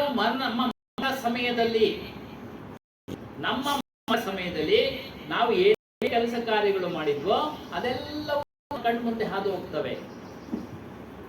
ಹೇಳಿರೋ ಮಾತು ಆ ಡಾಕ್ಟರ್ ನೋಡಿದ್ರೆ ಓ ನಿಜ ಅನ್ಸುತ್ತೆ, ಎಲ್ಲ ನಮ್ಮ ಕಣ್ಮುಂದೆ ಹೋಗುತ್ತೆ. ಆಗ ದುಃಖ ಉಂಟಾಗುತ್ತೆ. ಆಗಲೇ ಹೇಳ್ದಂಗೆ, ಯಾರು ನನ್ನ ಹೆಂಡತಿ, ನನ್ನ ಮಕ್ಕಳು, ನನ್ನ ಮನೆ, ಇದಕ್ಕೋಸ್ಕರ ಎಷ್ಟು ಕಷ್ಟಪಟ್ಟೆ, ನನ್ನ ಹೆಸರು ಹೇಗಿತ್ತು, ಅದು ಹೋಯ್ತು, ಎಲ್ಲ ಹೋಯ್ತು ಅಲ್ಲ ಅಂತ ಕಷ್ಟಪಡ್ತಾರೆ, ಅಳೋದು. ಅವೆಲ್ಲ ಮುಂದೆ ಹೋಗ್ತವೆ. ಯಾವಾಗ ಕೇಳ್ತಾ ಇರ್ತೀವಲ್ಲ ಅದಕ್ಕೆ ಅದ್ರ ಮೇಲೆಲ್ಲ ನಿರಾಸಕ್ತಿ ಕಡಿಮೆ ಆಗುತ್ತೆ. ನಾವು ಗುರುವಾರ ಅದೇ ಚರ್ಚೆ ಸಾಯುವಾಗ ಏನ್ ಬರ್ಬೇಕು ಮನಸ್ಸಿಗೆ ಅಂತ. ಅಮ್ಮ ಅವ್ರು ಹೇಳಿದ್ರು ಏನೂ ಬರ್ಬಾರ್ದು ಅಂತ. ಮಾತಾಡಿಸ್ಲೇ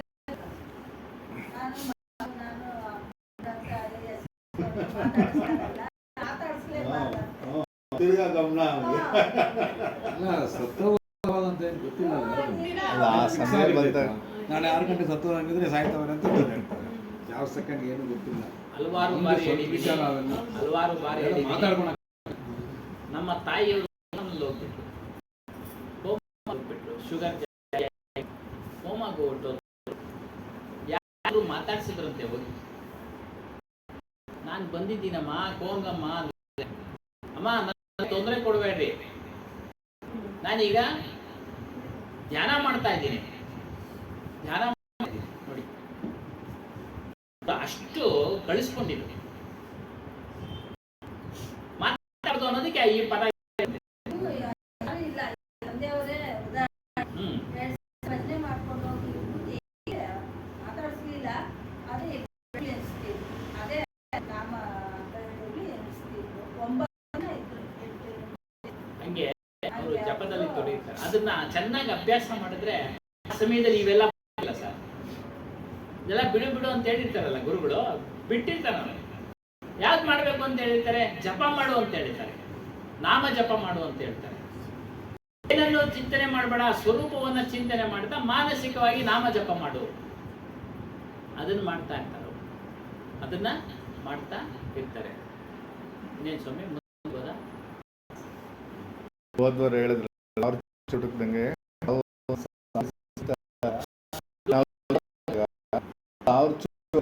ಆಗುತ್ತೆ ಅಂತ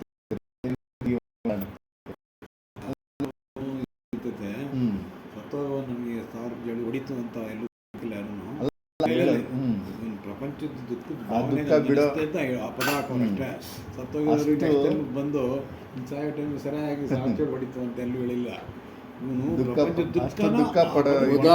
ಉದಾಹರಣೆ ಅದು ಯಾರಿಗಂದ್ರೆ ಕೆಲವ್ರಿಗೆ ಬೇರೆ ತರನೇ ಚಿಂತನೆ ಮಾಡ್ತಾ ಇರ್ತಾರೆ.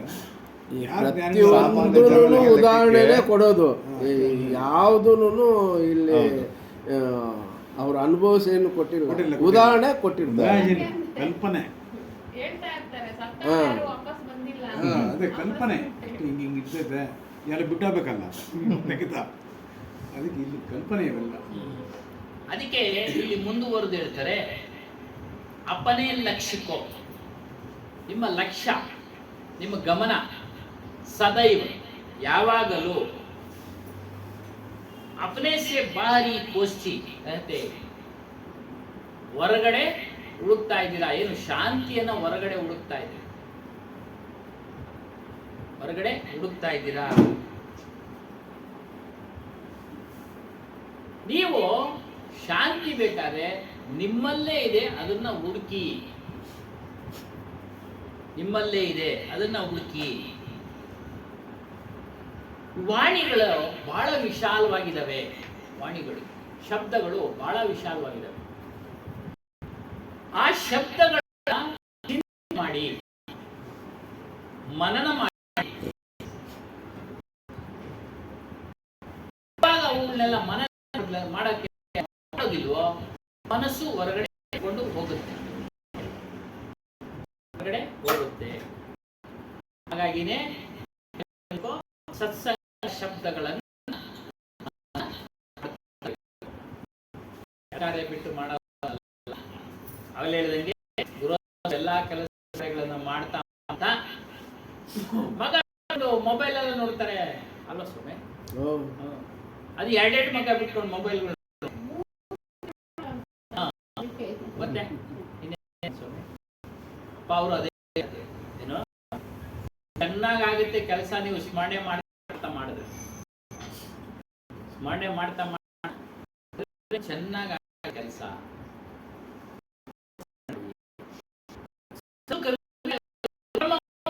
ನೋಡಿ ಕಬೀರ್ ಸಾಹೇಬರು ಪಾರಕಿ ಅಂದ್ರೆ ಪರೀಕ್ಷೆಯಲ್ಲಿ ಕೈ ಎಲ್ಲಾ ಶಬ್ದಗಳನ್ನ ಅವರೆಲ್ಲ ತಗೊಂಡ್ರು, ಎಲ್ಲ ಕೇಳಿದ್ರು,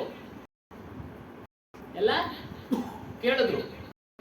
ಮೊನ್ನೆ ಆಧ್ಯಾತ್ಮ ಜ್ಞಾನ ಒಂದು ಗ್ರೂಪ್ ಇದೆ, ಅದ್ರಲ್ಲಿ ಹಾಕ್ಬಿಟ್ಟಿದ್ರು ಯಾರು, ಏನು ಗುರುಗಳಿಗೆ ಲಕ್ಷ್ಯವನ್ನ ಹೇಳಲಿಕ್ಕೆ ಸಾಧ್ಯ, ಬಾಹ್ಯದ ಗುರುಗಳಿಲ್ಲ.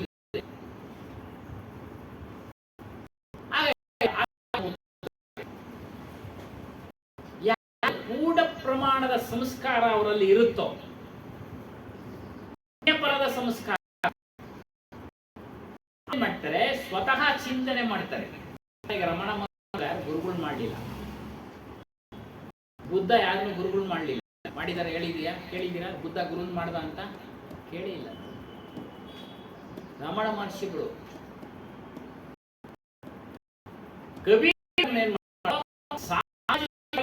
ಬಂತು ಮಾಡಿದ್ಯಾ ಅಂತ. ಅವರು ಸ್ವತಃ ಹುಟ್ಟಿಂದಲೂ ಜ್ಞಾನಿಗಳೇ ಇವರೆಲ್ಲ. ಸಮಾಜ ಚರ್ಚೆ ಮಾಡ್ತು, ಯಾರು ಮಾಡಿದ್ಯಾ ಇದನ್ನೆಲ್ಲ ಚರ್ಚೆ ಮಾಡಲಿಕ್ಕೆ ಸಾಧ್ಯ ಇಲ್ಲ, ಹೇಳಲಿಕ್ಕೆ ಸಾಧ್ಯ ಇಲ್ಲ. ಒಂದು ಬುದ್ಧಿ ಸಮಾಲೋಚನೆ, ಸಮಗ್ರ ಸಮಾಲೋಚನೆ ನೀನು ಮಾಡಲಿಕ್ಕೆ ಸಾಧ್ಯ ಇಲ್ಲ.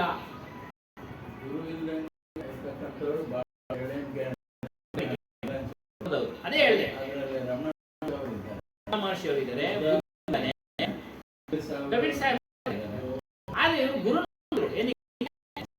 ಪ್ರಶ್ನೆ ಮಾಡ್ತು, ಗುರು ಮಾಡಿದ್ದೇನೆ ಯಾರು, ನೀನು ಇಂಥ ಒಂದು ಅವಕಾಶದಲ್ಲಿ ಭಾಗಿಯಾಗಿಲ್ಲ,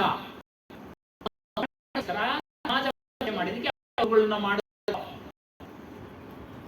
ಆನಂದ ಸ್ವಾಮಿ ಗುರುಗಳನ್ನು ಮಾಡಿದ್ರು, ತೋರಿಕೆ ಗುರುಗಳನ್ನು ಮಾಡಿದ್ದೀವಿ.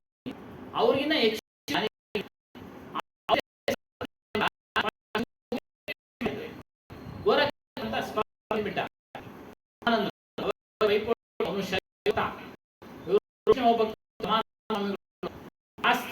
ಸೋಲ್ಸಿ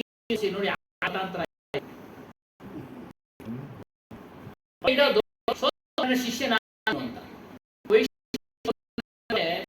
ಮಾಡ್ತಾರೆ. ಸ್ವಾಮಿ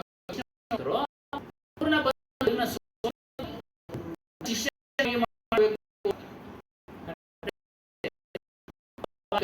ಅಡ್ಡ ಬರ್ತಾರೆ. ಅವರ ಶಿಷ್ಯ ನನ್ನನ್ನ ಗುರು ಹೋಗು, ಗುರುಗಳ ಹೌದು. ಪ್ರಶ್ನೋತ್ತರ ಎಲ್ಲ ಪ್ರಶ್ನೆ ಕೊಡ್ತಾರೆ, ಎಲ್ಲ ಆಧ್ಯಾತ್ಮಿಕ ಪ್ರಶ್ನೆಗಳು ಗೊತ್ತಾಗೋಯ್ತು. ಇವ್ರನ್ನ ಸೋಲಾಗಲ್ಲ ಅಂತ ಗೋರಖ್ನ. ಆಮೇಲೆ ಸಿದ್ಧಿ ಬಂದ್ಬಿಡ ಅವನು. ಸಿದ್ಧಿ ಬಂದ್ಬಿಟ್ಟಿದ್ದ ಕೆಲವುಗಳನ್ನ, ನಾನು ನೀರಿನಲ್ಲಿ ಮೀನಾಗಿ ಹೋಗ್ತೀನಿ ಅಂತ. ಅವ್ರು ಮೀನಾಗ್ಬಿಟ್ಟ. ಅವ್ನು ಹಿಡ್ಕೊಂಡ್ ಬಂದ್ರು, ನೋಡಪ್ಪ ಅಂತ. ಇವಾಗ ನಾನು ಸೇರ್ತೀನಿ, ನೀನು ಹಿಡಿ ಅಂತ. ಇವ್ರು ನೀರಲ್ಲಿ ಹಿಡಿಯಕ್ಕಲ್ಲ, ಸೋತ. ಇನ್ನೊಂದು ಪ್ರಶ್ನೆ, ಇನ್ನೊಂದು ಸ್ಪರ್ಧೆ. ತ್ರಿಶೂಲ ಕುತ್ಕೊಂಡ್ಬಿಟ್ಟು ತೋರಿಸ್ತಾ. ಇವ್ರೇನ್ ಮಾಡಿದ್ರು, ಒಂದು ದಾರ ನಡೆಸಿದ್ರು, ತುದಿನ ಮ್ಯಾಲ್ ಬಿಟ್ಟು ಇಲ್ಲ, ಮೇಲೆ ಸಪೋರ್ಟ್ ಇಲ್ಲ, ಅಂತರಿಕ್ಷದಲ್ಲಿ ಮೇಲೆ ಕುತ್ಕೊಂಡ್ಬಿಟ್ರು. ಇವಾಗ ನೀನ್ ಮಾತಾಡಪ್ಪ, ಸೋತೋದ. ಅವ್ರು ನಿನ್ನ ಒಂದು ವಿದ್ಯೆ ನೀನು ಮಾಡ್ಕೊಂಡು ಹೋಗು, ಏನೋ ಶವ್ಯ ಮಾಡ್ಕೊಂಡು ಹೋಗು, ಬೇಡ, ನಿನ್ ಪಾಟ್ ನಿಂದು, ನಿನ್ ಪಾಟ್ ನನ್ನ ಪಾಟ್.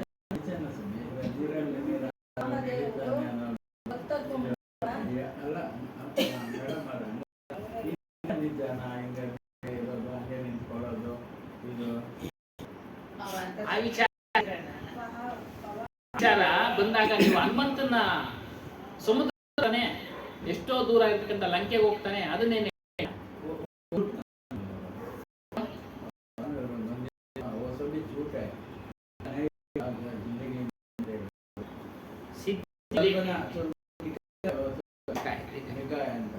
ಕಲ್ಪನೆ ನಾನು ಒಪ್ಕೊಳ್ತಿಲ್ಲ ಅಂತ ಹೇಳಿಲ್ಲ.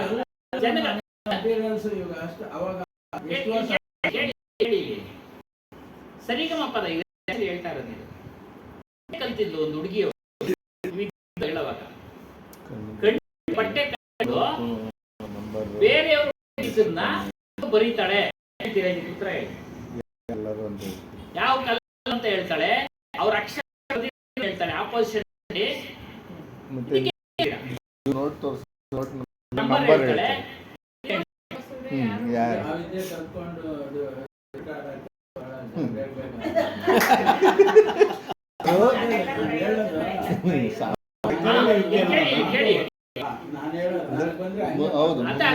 ನಿಮ್ದು ಪ್ರಶ್ನೆ ಬಹಳ ಅದ್ಭುತವಾದದ್ದು. ಇಲ್ಲ ಮಾಡ್ಬೇಕು ನಾನು. ಈ ಐಂದ್ರಜಾಲಿಕ ಮಾಡೋನ್ ಬರ್ತಾ ಇದ್ದ, ಏನೋ ಮರ್ತೋ ಜಾದುಗಾರಿಗಿನ ಕಲ್ಕಟ್ಟ ಸರ್ಕಾರ ಅಂತ, ಸರ್ಕಾರ PC ಸರ್ಕಾರ ಅಂತ. ಅವ್ರು ನೋಡೆಲ್ಲ ತೋರ್ಸೋನು, ದೊಡ್ಡ ಮಾಡಿ ಎಲ್ಲಾರ್ಗು ತೋರ್ಸೋನು. ಉತ್ಪತ್ತಿ ಮಾಡಿ ಆಯ್ತಲ್ಲ, ಯಾಕೆ ಇಲ್ಲಿ ವಿದ್ಯೆ ಕೊಟ್ಟು ಟಿಕೆಟ್ ಮಾಡಿ ಅದನ್ನ ಜೀವನ ಮಾಡ್ತಿದ್ದ. ಅಷ್ಟೇ ಮ್ಯಾಜಿಕ್. ಈಗಿನ ಮೊಬೈಲ್ ಐತೆ, ಇದ್ರಲ್ಲಿ ಗೊತ್ತಾಯ್ತೆ. ಇದು ನಮ್ಮ ತರ ಯಾರನ, ಅದು ಸೈನ್ಸ್ ಸರ್. ಅದು ಸೈನ್ಸ್, ಅದೊಂದು ಸೈನ್ಸ್, ವಿದ್ಯೆ. ಇದು ವಿದ್ಯೆನೆ. ವಿದ್ಯೆ ಅಂದ್ರೆ ಸೈನ್ಸ್ನು ಅಡಗಿದೆ, ವಿಜ್ಞಾನನು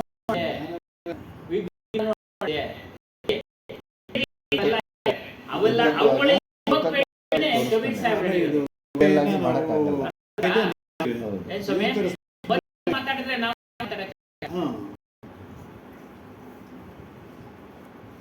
ಅವುಗಳ ಹಿಂದೆ ಹೋಗ್ಬೇಡಿ ಅಂದ್ರು ಕಬೀರ್ ಸಾಹೇಬ್. ಪುರುಷರು ಅವುಗಳೆಲ್ಲ ಸುಳ್ಳು ಅಂದ್ರು. ಸುಳ್ಳು ಅಂತ ಹೇಳಿದ್ರು ಗೊತ್ತಾ? ಅವುಗಳ ಶಾಶ್ವತವಾದ ಆ ಪಾಯಿಂಟ್. ಇನ್ನೊಂದು ಹೇಳಿದ್ರಲ್ಲ, ಸಂಪಾದನೆ ಅಲ್ಲಿ ನಿಮ್ಗೆ ಅಲ್ಲಿ ನಿಯಂತ್ರಣ ಮಾಡೋದು,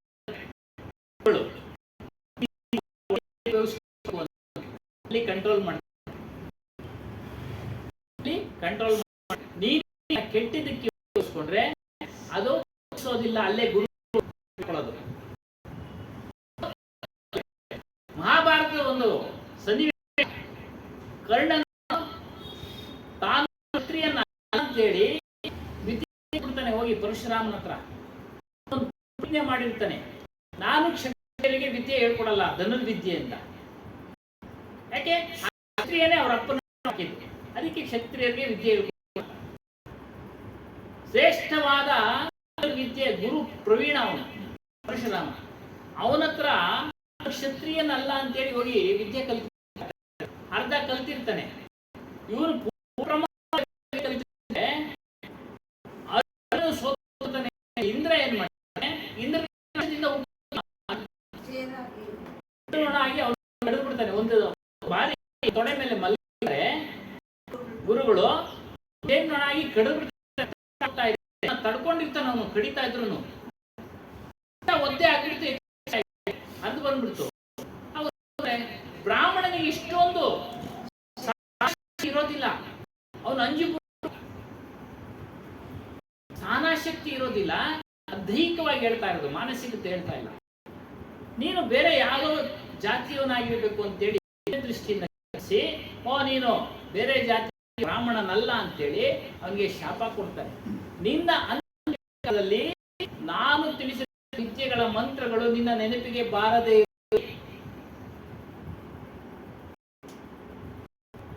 ಅವನು ಬರೋದಿಲ್ಲ. ಕೊನೆ ಕಾಲದಲ್ಲಿ, ಅವನ ಅಂತ್ಯ ಕಾಲದಲ್ಲಿ ಅದನ್ನೆಲ್ಲ ತೋರಿಸ ವಿದ್ಯೆ ಕೊಡ್ಬೇಕಾದ್ರೆ ಕೆಲವೊಂದು ವಿದ್ಯೆಗಳು ಹೇಳ್ಬೇಕಾದ್ರೆ ಹಿಂದೆ ಎಲ್ಲ ಒಂದು ನಿಯಂತ್ರಣ ಮಾಡೋದು ಉಪಯೋಗಿಸ್ಬೇಕು.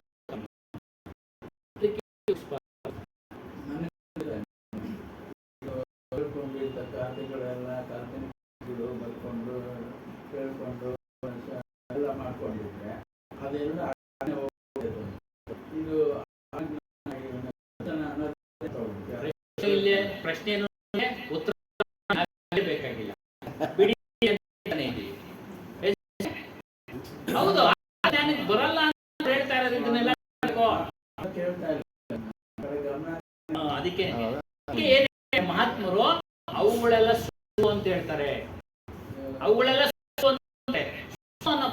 ನಾನ ಪರಿವರ್ತನೆ ಆಗೋದಕ್ಕೆ ಸುಳ್ಳು ಅಂತಾರೆ, ನಾಶ ಆಗೋದಕ್ಕೆ ಸುಳ್ಳು ಅಂತ ಹೇಳ್ತಾರೆ, ನಮಗೆ ಆತ್ಮ ಸಿಗಲ್ಲ ಸುಳ್ಳು ಅಂತಾರೆ. ಅರ್ಥ ಮಾಡ್ಕೊಂಡು ಸುಳ್ಳು ಎಲ್ಲ ಹೋಗ್ಬೇಡ. ಅದಕ್ಕೆ ಕೆಲವು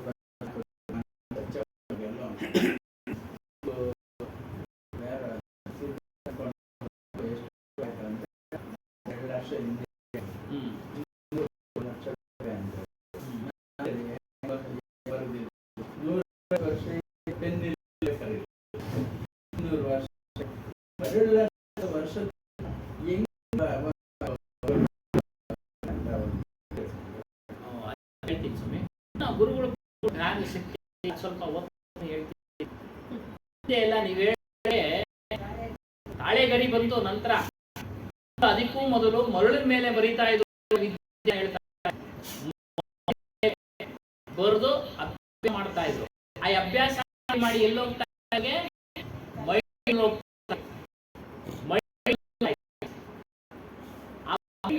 ಹೇಳ್ತಾ ಇದ್ರು, ಮಸ್ತಕಕ್ಕೆ ಹೇಳ್ತಾ ಇದ್ರು.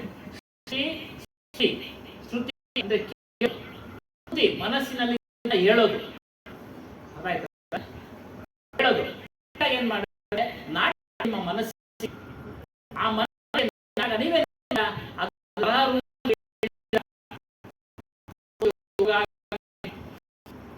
ಮುಂದಕ್ಕೆ ಉಪಯೋಗ ಆಗ.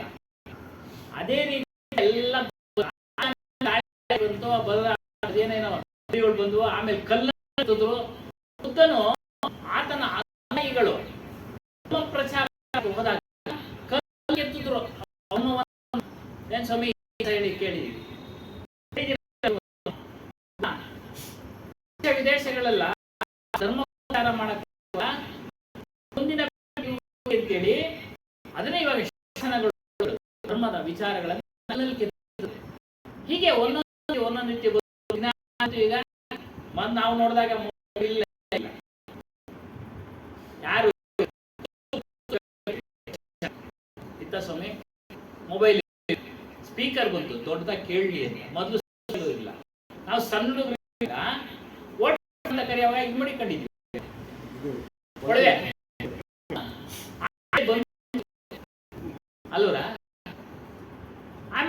ಇವಾಗ ಯೂಟ್ಯೂಬ್ ಬಂದ್ಬಿಡುತ್ತೆ, ಒಂದ್ಸಲಿ ಆಗಿ ರೆಕಾರ್ಡ್ ಮಾಡಿ ಹಾಕೊಂಡ್ರೆ ಕೇಳ್ತಾ ಇರುತ್ತೆ. ಟೇಪ್ ರೆಕಾರ್ಡ್ ಬಂತು, ಆಮೇಲೆ ಯೂಟ್ಯೂಬ್ ಬಂತು, ವಿಡಿಯೋ ಬಂತು, ಬಂದಿದೆ. ನಿಮ್ ಕರೆಕ್ಟ್ ಆಗಿದೆ. ಅವಾಗೆಲ್ಲ ಏನು ಇಲ್ಲ, ಅರ್ಥ ಕೇಳಿದ್ದನ್ನ ಇನ್ನೂ ಹೇಳ್ತಾ ಇದ್ರು, ಅವ್ರು ಹೇಳ್ತಾ ಇದ್ರು. ಮತ್ತೆ ಪ್ರಶ್ನೆ ಅಂದ್ರೆ ಕೇಳಿಸ್ಕೊಂಡಿರ್ತೀನಿ ಅನ್ಕೊಂಡು ಇವರು ಅವರೆಲ್ಲ ನಂದು ಮನಸ್ಸು ಎಲ್ಲೆಲ್ಲೋ ಹೋಗುತ್ತೆ. ನಾನು ಅನ್ಸ್ಕೊಂಡಿದ್ದು ಬೇರೆಯವ್ರಿಗೆ ಬೇರೆ ತರ ಹೇಳಿ ಹೇಳಿರ್ತಾರೆ. ಪಾಪ ಒಂದೇ ಒಂದು ನಾನು ಹೇಳ್ತಾ ಇರೋದು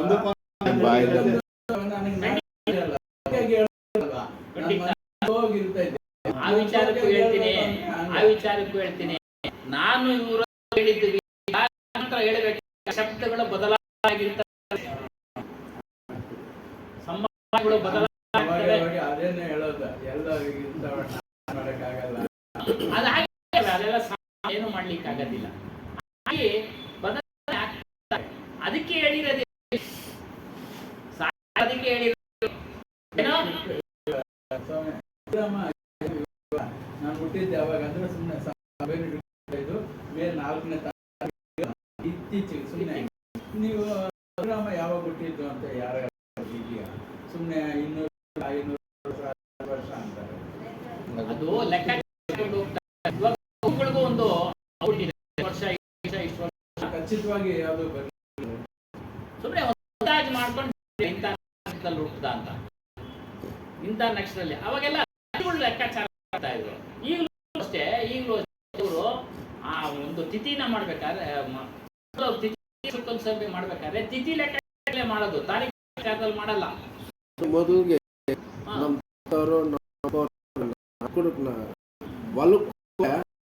ಸಾಯಂಕಾಲ ಆದ್ರೆ ಇಷ್ಟು ಟೈಮ್ ಆಗೈತೆ ಅಂತ ಮೇಲೆ ನೋಡಿ ಹೇಳ್ತಾರೆ. ಅವ್ರು ಅವಾಗೇನು ಗಾಡಿ ಯಾವ್ದು ಇರ್ಲಿಲ್ಲ, ಸುಕ್ಕೆಗಳು ನೋಡಿ ಇಷ್ಟ ಆಗೈತಪ್ಪ ಹೊತ್ತು ಹೇಳ್ತಾ ಇದ್ರು. ಕರೆಕ್ಟ್ ಇರ್ತಾ ಇತ್ತು, ಯಾರು ಕರೆಕ್ಟ್ ಆಗಿರ್ತಾ ಇತ್ತು.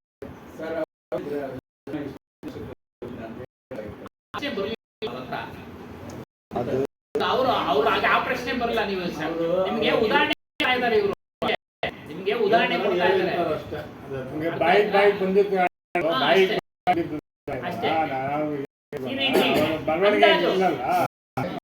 ಆ ತರ ಬಂದಿಲ್ಲ. ಸಮಸ್ಯೆ ಆದಂತವ್ರದ್ದು ಒಳ್ಳೆ ವ್ಯಕ್ತಿ ಅಂತ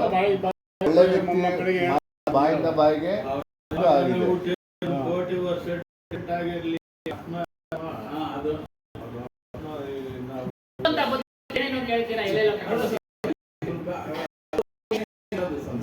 ಎಲ್ಲಾರ್ದು ಅಂದಾಜು ಮಾಡ್ಕೊಳ್ಬೇಕು. ಅದಕ್ಕೆ ಮಾಡ್ಬೇಕು. ನಮಗೆ ಹೋಗಿ ಜನಗಳು ಇದ್ದೇ ಇರ್ತಾರೆ, ಆಗ್ಲೇ ಹೇಳಿದಲ್ಲ, ಇದ್ದೇ ಇರ್ತಾರೆ, ಇನ್ನೇನು ಮಾಡೋದಿಲ್ಲ. ಅವರು ಸಂಸ್ಕಾರ ಅಷ್ಟೇ. ನಮಸ್ಕಾರ ತಂದು ಬಿಟ್ಟಿದೆ.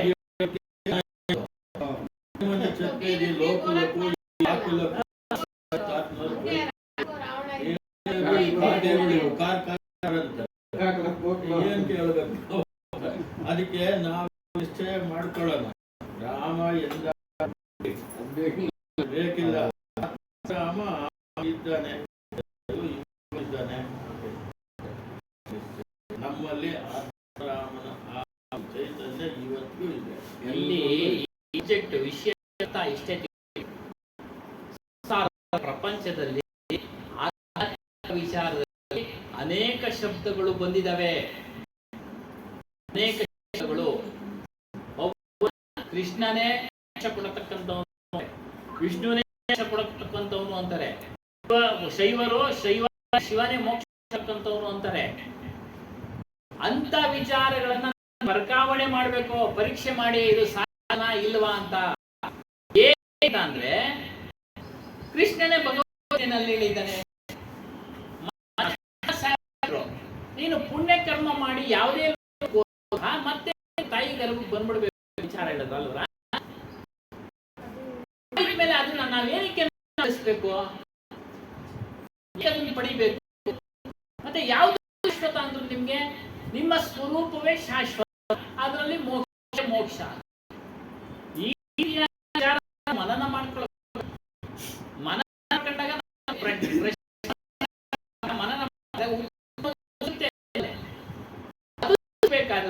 ಸಿಗ್ಬೇಕಾದ್ರೆ ಸತ್ಸಂಗ ಕೇಳ್ತಾ ಕೇಳ್ತಾ ಮನನ ಮಾಡ್ತಾ ಇರಬೇಕು. ಮನನ ಮಾಡ್ತಾ ಇದೆ, ನಿಮ್ಗೆ ನಿಮ್ಮಲ್ಲೇ ಸಿಗುತ್ತೆ. ಆಗ್ಲೇ ಹೇಳಿದ್ವಲ್ಲ, ಪ್ರಶ್ನೆನೂ ನೀವೇ ಹೇಳಿದ್ರಿ, ಉತ್ತರ ನೀವೇ ಹೇಳಿದ್ರಿ.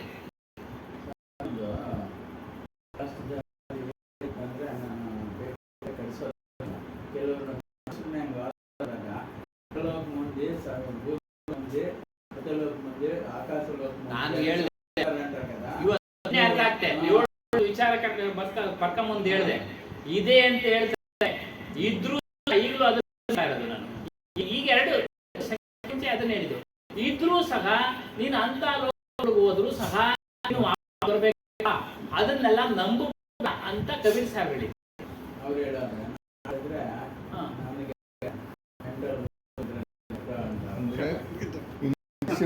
ಯಾರ ಹತ್ರ ಚರ್ಚೆಗೂ ಮಾಡಕ್ ವಿಚಾರ ವಿಚಾರವನ್ನ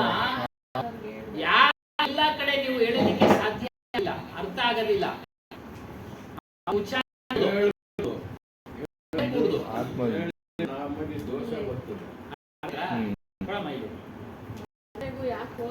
ಮನೆ ಮನೆಗೂ ಯಾಕೆ ಹೋಗಿ ಅಂತ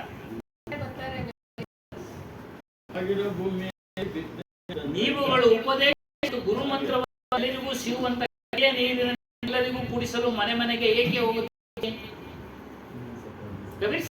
ವಿಚಾರ. ನೀವುಗಳು ಉಪದೇಶ ಗುರುಮಂತ್ರವನ್ನ ಎಲ್ಲರಿಗೂ ಸಿಗುತ್ತೆ, ಹಳೆ ಕಾಲದಲ್ಲಿ ಬರ್ತಿರೋದು. ಆ ರೀತಿ ಎಲ್ಲರಿಗೂ ಕೂಡಿಸಲು ಮನೆಗೆ ಏನಕ್ಕೆ ಹೋಗ್ತೀರ ನೀವು? ಕೆರೆ ಮನೆಗೂ ಬಂದು ತೆಗೆದುಕೊಳ್ತಾರ.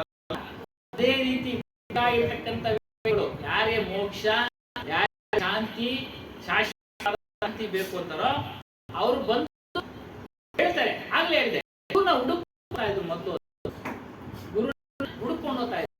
ಇಲ್ಲಿ ಹೇಳ್ತಾರೆ, ಬಾಯಾರಿಕೆ ಬಂದಾಗ ನೀರ್ನ ಹುಡುಕ್ತಾನೆ. ಬಾಯಾರಿಕೆ ಆಯ್ತು, 10 ರೂಪಾಯಿ ಬಾಟ್ಲಿ ತಗೊಂಡು ನೀರು ಅಂಗಡಿನಲ್ಲೂ 10 ರೂಪಾಯಿ ಖರೀದಿ ಕುಡಿದ್ಬಿಟ್ಟು ಇಟ್ಕೊಂಡೆ. ಅದೇ ರೀತಿ ಯಾರಿಗೆ ನನಗೆ ಬೇಕು ಇವೆಲ್ಲ ವಿಚಾರದಲ್ಲಿ ಸುಳ್ಳು ಸುಳ್ಳು ಅಂತ ಕೇಳಿ ಅವಾಗ ಶಾಶ್ವತವಾದ ನಿಜವಾದ ಸುಖ ನನಗೆ ಬೇಕು ಅನ್ನೋ ಇಚ್ಛೆ ಪಟ್ಟ ವ್ಯಕ್ತಿ ಸ್ಥಳವನ್ನ ಹುಡುಕಿಕೊಂಡು ಬರ್ತಾನೆ.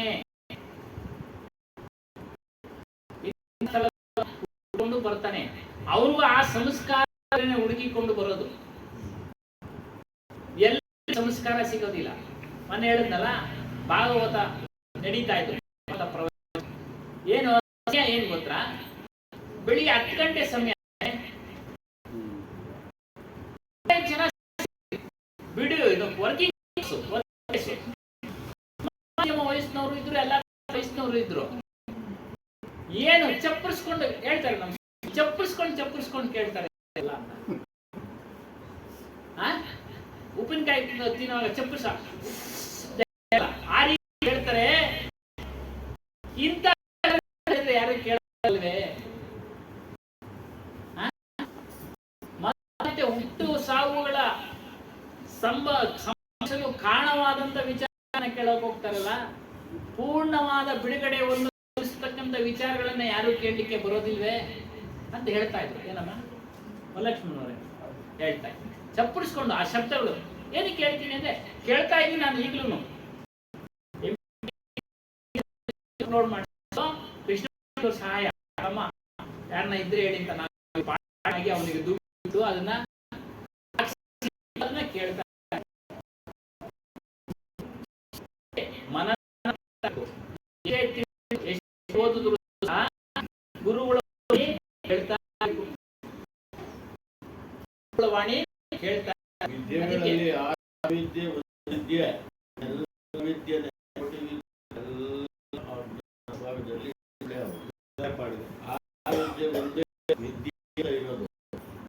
ನಿಧ್ಯಾಸನ ಶ್ರವಣ ಅವಾಗ ಅಭ್ಯಾಸ ಮಾಡಬೇಕು. ಶ್ರವಣ ಕಿವಿಗಳ ಮೂಲಕ ಮನೆಗೆ ಹೋದ್ಮೇಲೆ ಸಮಯ ನಿಧಿ ಅದಕ್ಕೆ ಹೋಗಿ ಪ್ರಯತ್ನ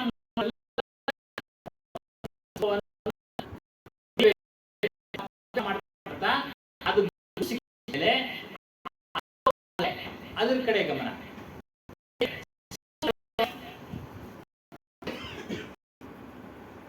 ಸದ್ಗುರು ಮೊದಲಿಗೆ ತೋರಿಸ್ಕೊಡೋದು ಸ್ವರೂಪವನ್ನು ತೋರಿಸ್ಕೊಡ್ತಕ್ಕಂಥ ಸದ್ಗುರು. ಅರಿವೇ ಗುರು, ತದನಂತರ ಅರಿವೇ ಗುರು. ಇದು ನನ್ನ ಹೇಳೋದಂದ್ರೆ ಅದ್ರ ಎಲ್ಲ ಯೋಚನೆಗಳು ಮನಸ್ಸಿನಲ್ಲಿ ಮೂಡುತ್ತೋ ಅದ್ರ ಮೂಲಕನೇ ಅದನ್ನ ತಿಳಿಸ್ಕೊಡಕ್ಕೆ ಮತ್ತೊಬ್ಬ ಗುರು ಅವಶ್ಯಕತೆ.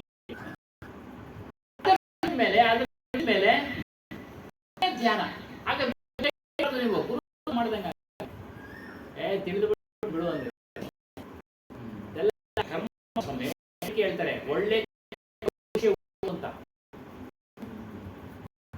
ಕರ್ಮ ಶಿಕ್ಷೆ ಉಂಟು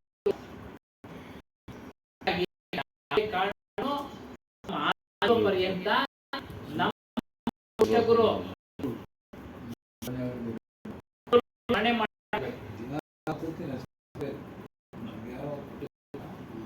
ದಿನ ಪ್ರೇಮ ಅಂತ ಬರ್ತಾ ಮೊಬೈಲ್ ನಲ್ಲಿ ಉತ್ತರ ಕಡೆ ನೀನು ಬೆಳಿಗ್ಗೆ ಎದ್ದೋಡ್ತಾನೆ 4-5 ಜನ ಸಂತ ಗುರು ಮಾಡುವರು, ದೇವ್ರ ಧ್ಯಾನ ಮಾಡುವರು ನೋಡಿ. ಅವ್ರ ಗುರುಗಳು ವಿಷ್ಣು ಮಾಡೋರು, ಆ ಪೂಜೆ ಮಾಡೋರು, ಅವ್ರ ಗುರುಗಳ ಸಂತ, ಒಳ್ಳೆ ಸಂತ. ಆಮೇಲೆ ದೇವ್ರು ಮೋಕ್ಷ ಏನ್ ಹೇಳಿದ್ರು, ನಿನಗೆ ಮಾತ್ರ ಪರಿಚಯ ಆಗ್ಬೇಕು, ವಿಠಲನ ಪರಿಚಯ ಆಗ್ಬೇಕಾದ್ರೆ ನಾವ್ ಹೇಳ್ತಾ ವಿಠಲ ಪರಿಚಯ ಆಗ್ಬೇಕು. ಗುರು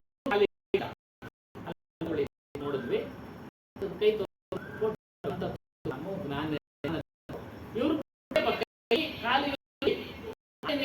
ಇವ್ರು ವಿಠಲ ಸ್ವರೂಪ ಗುರುಗಳಂತೆ ಗುರುಗಳು, ಅಧ್ಯಾತ್ಮ ಗುರುಗಳು ಒಬ್ಬರೇ. ಅದು ತಂದಿದ್ದೀನಿ.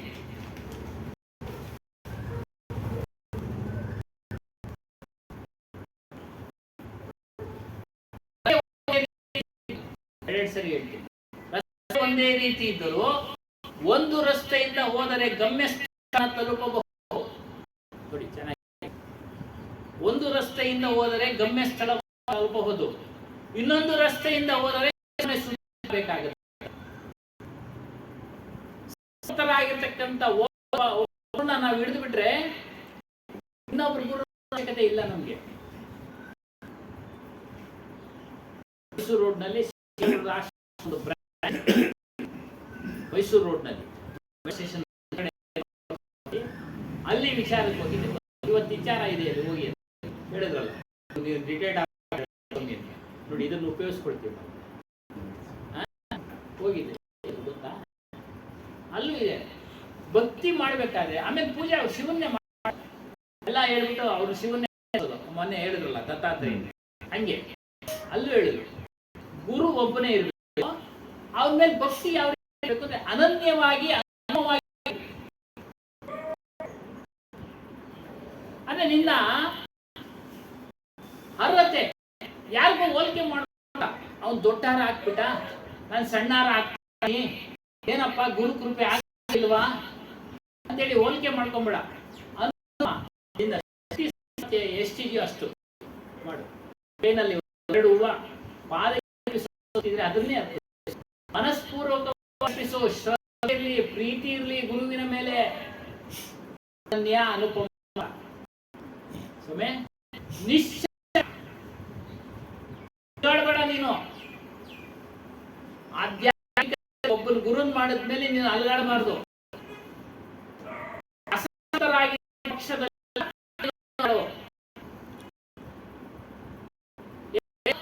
ಅವರಿಗೆ ವಿಚಾರಗಳು ಗೊತ್ತಿಲ್ಲದೆ ಭ್ರಮೆಯ ವಿಚಾರಗಳನ್ನ ತಿಳಿಸ್ತಾ ಇದ್ರೆ ಆಗ ನೀನು ಬದಲಾವಣೆ ಮಾಡಬೇಕು ಅಷ್ಟೇ. ಅದು ಏನು ಅವ್ರ ಪರ್ಮಿಷನ್ ತಗೊಳ್ಬೇಕು. ನೋಡಿ, ಗುರುನ ಮಾಡೋದಲ್ಲ, ಅನುಮತಿ ತೆಗೆದುಕೊಳ್ಬೇಕು. ನಾನು ಹೆಚ್ಚಿನ ವಿಚಾರ ತೆಗೆದುಕೊಂಡು ತಿಳ್ಕೊಳ್ಬೇಕು ಅನ್ನೋ ಆಸೆ ಇದೆ, ದಯವಿಟ್ಟು ಅನುಮತಿ ಕೊಡಿ. ಅನುಮತಿ ಆಯ್ತಪ್ಪ ಹೋಗು. ಹೆಚ್ಚಿನ ವಿಷಯ ತಿಳಿಸಿದಾಗ ಅವರು ಅಪ್ಪ ನನಗೆ ಗೊತ್ತಿಲ್ಲಪ್ಪ ನೋಡ್ಕೊಂಡು ಅವರೇ ಹೇಳ್ತಾರೆ, ಹೇಳ್ಬಿಡ್ತಾರೆ. ನಾವು ಕೇಳೋ ಇಲ್ಲ. ಈ ರೀತಿ ಎಲ್ಲ ಸೂಕ್ಷ್ಮ ಸ್ವಾಮಿ, ಸೂಕ್ಷ್ಮ ವಿಚಾರ.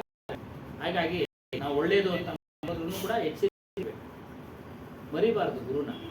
ನಾವು ಒಳ್ಳೇದಾಗ್ಬಿಟ್ಟೈತೆ, ಒಳ್ಳೇದಾಗ್ಬಿಟ್ಟೈತೆ, ನನಗೆ ಇನ್ನೇನು ಬೇಕಾಗಿಲ್ಲ ಗುರು ಅನ್ನೋದು ಅವೆಲ್ಲ ಗುರುದ್ರೋಹ ಮಾಡ್ದಂಗೆ. ಹಾಗಾಗಿ ಸಾಕಷ್ಟು ವಿಚಾರ ಚರ್ಚೆ ಇವತ್ತೊಂದು ದಿವಸ ನಿಜ ತತ್ವ ಪದ ಇದು ಮುಗಿ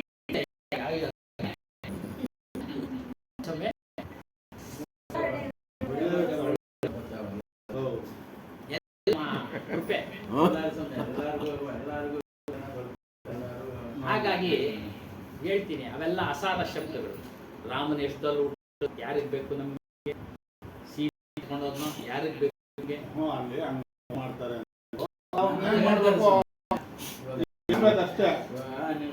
ಇಷ್ಟು ವರ್ಷ ಓದ್ತಾ ಇದೆಯಾ, ನನಗೂ ಏನಾಗಿದೆ ಅಂದ್ರೆ ನಿಜ ಹೇಳ್ತೀನಿ ಗೊತ್ತು. ನನ್ಗೆಲ್ಲರೂ ಬರ್ರಿ ಅಂತ ಏನಲ್ಲಿ ಬಾರ ನಂದು ಮೀಟಿಂಗ್ಗಳು ಅವ್ರಿಗೂ ಗೊತ್ತು. 4:00 ನಮ್ಮ ಆಂಧ್ರದ ಮೀಟಿಂಗ್ ಆಗೋದು, ನಮ್ಮ RSS 5:05 ಅಲ್ಲ ಏನು ಬಾಗ್ಲಾಕೋದು, ಅಲ್ಲಿ ಹೋಗಿ ಯಾವುದೋ ಒಂದು ಹೇಳು ಅಂತ ಒಂದು ಪ್ರಶ್ನೆಗಳು ಬರ್ತದೆ. ಇನ್ನೇನು ಬೇರೆ ನಮ್ಗೇನು ಈ ಉತ್ತರ ಕೊಡಕ್ಕೆ ಸಮರಾಗಿದ್ದ ಪಕ್ಷದಲ್ಲಿ ವಾದ ಮಾಡಿ ಕಿವಿಗಳು ಮುಚ್ಚಿಕೊಂಡು ಸುಮ್ಮನೆ